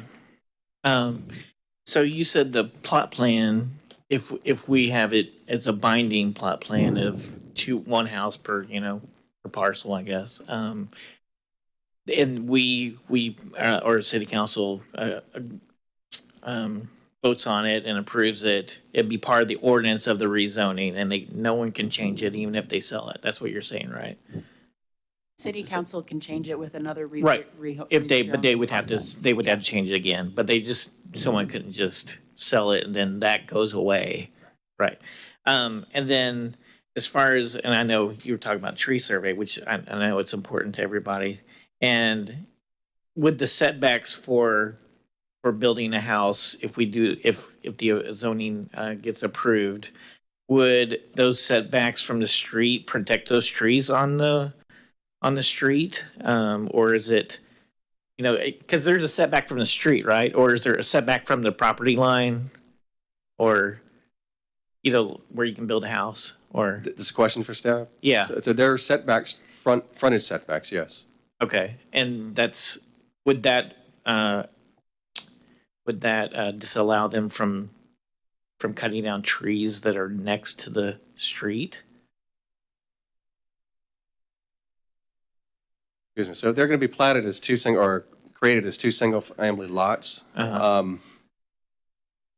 There is very little that the city really has as far as a tree mitigation process for that, unless they go through a site development process. Okay. If they do decide to divide the property as proposed, it would require a small-scale plat. So I can't answer for sure what would be required in that process. Yeah, because the setbacks are just where you can build a house, not what landscaping you have, right? Correct. There's Okay. a different set of code requirements regarding Right, for that. what kind of plantings you're supposed to put on the property for single-family Okay, homes. all right, that's all I have. I'd like all commissioners to address a comment that was made very first by staff: is land use appropriate? Is a key question. Additional questions? Mr. Rice? Just the only thing that could be put into a setback, okay? You can't put any structures in the setback, but obviously a driveway has to go through and connect to a road, so, and they do have to submit a site plan when they put in their building plans into the city. So the building zoning has to make sure they meet the setbacks, and they have to do all these things, where the driveway is going, what trees are they going to save. So that is required, but that's not required until they submit a building permit application, okay, is when that's required. My next question is to staff again, and maybe the city attorney again. Other than R1B, with the flexibility for the building setbacks, okay, that I desired to do to give where I can save more trees, what other courses and what other avenues do I have at my disposal that would achieve the same thing? As I mentioned earlier, as you break up your decision between whether it's an appropriate policy decision to change the land use, you have a decision to maybe suggest a different land use that's less intense as well. And then if that is approved, then you would have to consider which zoning districts are most appropriate and consistent with that approved land use. And so then you have to look at the zoning districts. So you have a decision to decide on accepting the land use and zoning that they proposed, or maybe proposing something a little less intense. So there are other land use categories and there are other zoning districts. I believe does that answer your question? I was looking to see if there was another mechanism, legal mechanism, in which to be able to reduce setbacks with a different zoning category than R1B. Is there another mechanism in which to achieve the same goal? The applicant would have to decide to get a variance to those setbacks, but The variance and then, that would be something outside of this board's discretion. okay. So that's another hearing and another cost associated with that. All right. I'm going to think outside the box a little bit, okay? And you can tell me if I'm really out there and no way legally to do this. If a tree survey showing the trees of whence they spot their home, and they put their home, they come in for a building application, okay? Can the rezoning be conditioned upon the trees that get surveyed in the future that would allow the home to be built without destroying a tree and designate the zoning category that fits that scenario? And I know it's, you know, because it could be, because we don't know, as Member Faison pointed out, you know, is it R1B, right? R1A, RR, R1? So I've never seen that done, so I don't know that it's really legal to do. But I just threw it out there just to explore. That you have to make your decision based on the facts that have been presented to you and as the applicant has requested. Okay. Thank you, counsel, because that was my comment, that homeowners here tonight who have testified and presented evidence, and the applicant who has presented evidence, we're only arguing what they are asking for, not what we do not see. I agree. We do not know the future. We don't know how many buildings are going to be built on this. We cannot predict the buying and selling of the future. We're dealing with only what has been presented tonight. And the people who have come here tonight are only dealing with the facts also. So any alternative plans, they're not thinking about at all. They speak? Yes. Okay. Well, I base that on two things. One is we do have the power, this body, to make the plot plan binding, okay? Two is what Mr. Parrish and what I heard is that we can change the zoning category to anything less intense than R1B, even though the applicant submitted an R1B request. If in our wisdom we see that the appropriate zoning category is R1A, RR, or R1, or keep it OR, we have that flexibility to do that. Is that a correct statement? That's correct. As a condition. As a condition. Well, that would be, if you're going to suggest a particular zoning district different to what the applicant is asking for, that is the zoning that you're recommending. That's not a condition. It's a brand new Correct. category. Yes. My concern is that the residents here have not received information about that category. That's not the argument.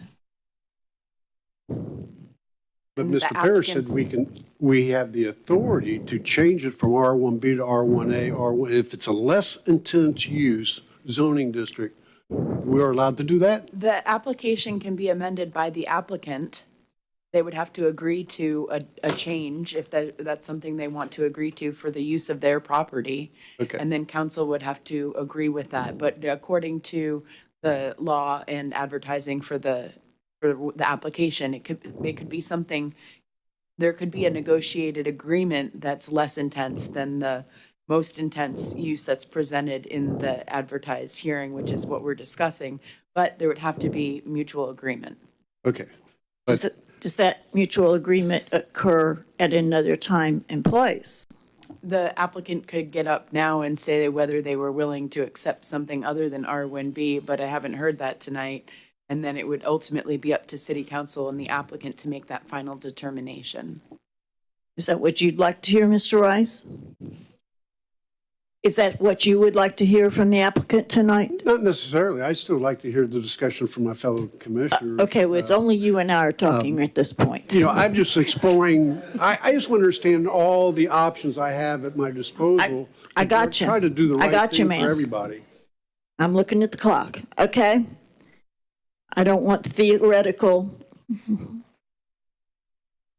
futures. It's not theoretical because staff said I could downzone it to a lesser cap. I heard that, but I also heard that the applicant needed.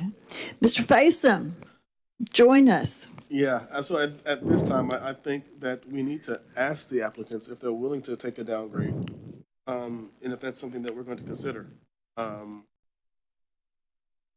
The tree ordinance, you know, the tree survey is definitely going to be very important when it comes to whether or not these setbacks are going to be able to be met or not. But I think since we've closed public hearing, attorney, can we have the applicant come back up at this point if the public hearing is closed? Yes, you can invite them up. Okay. You guys please come once again. I got to ask him. Oh, I'm sorry. I'm not asleep yet. Okay. Okay, so do you need to hear just a suggestion, just I think a topic? I would need to know what the setbacks are on all of it. I mean, I feel like that's too much for me to try to look and see if that's even possible without doing the due diligence of can we do that or not? I don't know. And you don't have a site plan, and you only have a parcel plot plan, is that correct? Right, Okay. Yes. We have We have an idea of where it's going, but it's not an official So site what we did was we sat down with plan. Rodney prior to, said, this is where we need to build our house. This is where my brother and sister would like to build their house. What's best for us to do? Quiet. We take the advice of professionals that do this for a living. They said, with what you are trying to do, the two houses, this is what's best for you. Okay, that's what we're here to do. Okay, let Mr. Rice explain. We can't touch the trees. That wasn't. Okay. Those trees are. At the entranceway, we don't own that land on We that don't side where own the the trees land. are. so We that's- understand that. Mr. Rice, clarify to the applicants several alternatives on setback. Well, staff went over all the setbacks, and staff, correct me if I'm wrong, and if the numbers are wrong, what I heard was R1B allows, what's the density for R1B? 5.8, okay? But the setbacks for that are 25 rear, 25 front, 10 on side, are the The side, setbacks. yes. For R1A, what is the density? 4.3. 4.3, with setbacks of 25 rear, 25 front, and 15 foot on the side. So it's a The 5 setbacks, excuse me, the 30 in the front, 25 in the Oh, rear. 30 in the front. And 15 in the side. Okay, 15 on the side. And then the other one is RR, or R1 is first. R, which is residential rural, and that has setbacks of 30 feet in the front and the rear, and 15 feet interior. And what's the density? is 2. And density is 2. But there's a minimum square footage there with that, is that correct? Minimum floor area per dwelling unit is 1,200, and the minimum lot size is half an acre. Okay. And that's for RR? Yes, it was. And Is it? R1? RE, which is the residential estate, is 1 dwelling unit per acre. The front setback is 35 feet, the rear setback is 30, and the interior setback is 20. Minimum square foot, 2,000. 2,000, I think that's where we had the issue with that one. I'm going to need to look at this to be able to answer this, and it's too much for me to look at right this second. We've sat down with staff several different times, and we've come to the same conclusion every time that we can't get around this. It's the one is the only one that will work. So I need to look at it and consult with my brother and his family to see, can we meet those criteria to meet the house being in the same size limitations? And for size, is that under air 2,000 square feet, or is that just the What is that exactly? Because it's like There's garage also a and- difference in lot width based on the different zonings. I think there needs to be some clarification on the applicants before you can answer this question. Okay, Mr. Faison, thank you so much. Okay. Well, one more thing is the tree survey. So before you can actually even nail that home, We have a tree survey. It's not recent that's been done, but we do have a tree survey on the property, There's so just I a can couple send more that that have to. fallen down. Yeah, there's a couple less actually. Yeah, because of that. What's But we the can date? send it. What's the date on the tree survey? I'd have to look and see. I have it in. I have several boxes of. Can you give me a guesstimate? Is it within the last year? No, definitely not the last year. Not Is since it in we the found last it. 3 years? No, it's probably maybe 10 years. I'm not No, sure. thank you. And what's the cost of it? Well, we'll have to figure that out. But, okay, are we? good? Yes, yes. Thank you very much, Mr. Faison. Yes, okay. Additional comments from commissioners? Seeing none, I call for a motion on the agenda.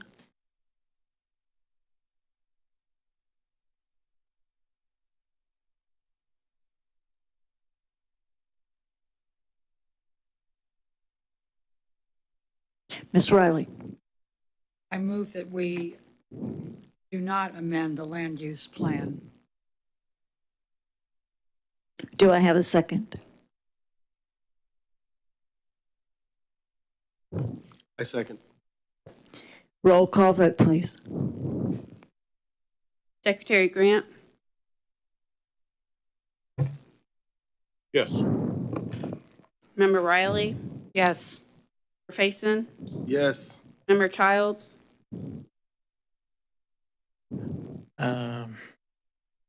Yes. Rice, No. Member Aton, Yes. Chairwoman Spidel. Yes. Passes. Does Mr. Rice need to state a reason for a negative vote? Council? I don't need to state a reason. You don't need to, but it You would help denied it. council. Okay, it helps council if you do, sir. No? Actually, Okay. the six of you need to state a basis for the denial of the request. Mr. Faison? Given that R1B has a maximum density, I can't go forward with it being maximum. And I get they only want to do 2 homes, and I wish I could help them. That's why I wanted to go with the alternate routes. But if R1B is the only one that we have, I have to say no to R1B. Riley? And like I said before, I was just impressed with the overwhelming community support. And in addition to that, they can build the 2 homes on the property as is. Member Grant? I concur. Member Riley. Same, I concur too. 2 houses can be built as it is on the lots. I appreciate the research that homeowners have done, your representatives, and I appreciate the attendance of every single person here. I appreciate your patience following procedures. I appreciate the applicants in working with staff. Maybe more work needs to be done. You want to hear? Yeah. You want to hear mine? Mr. Childs? I'm not against it. And I like the plot plan idea. I guess I just was still a little iffy on the tree impact and what that would be. I guess is still a little iffy on the tree thing. I guess that's where I was. Like I like the rest of it. I think if we could have it binding, and I think if city council, looks at that and they think it's, fine, that's, that's up to them. But I think the only thing was the tree stuff. I just don't know what that looks like, and I don't want to impact a big community like that to what's like their heart and soul, it seems like. So that's all. Petitions and requests from the public present? City staff? We don't have any reports. City attorney? See you May 4th. Any members? Comments? Again, as we look at the clock this evening, could you remember the meeting many months ago when you were released at 10 after 7 a.m.? Thank you all for your patience and thank you for your energy. Good night. The meeting is adjourned.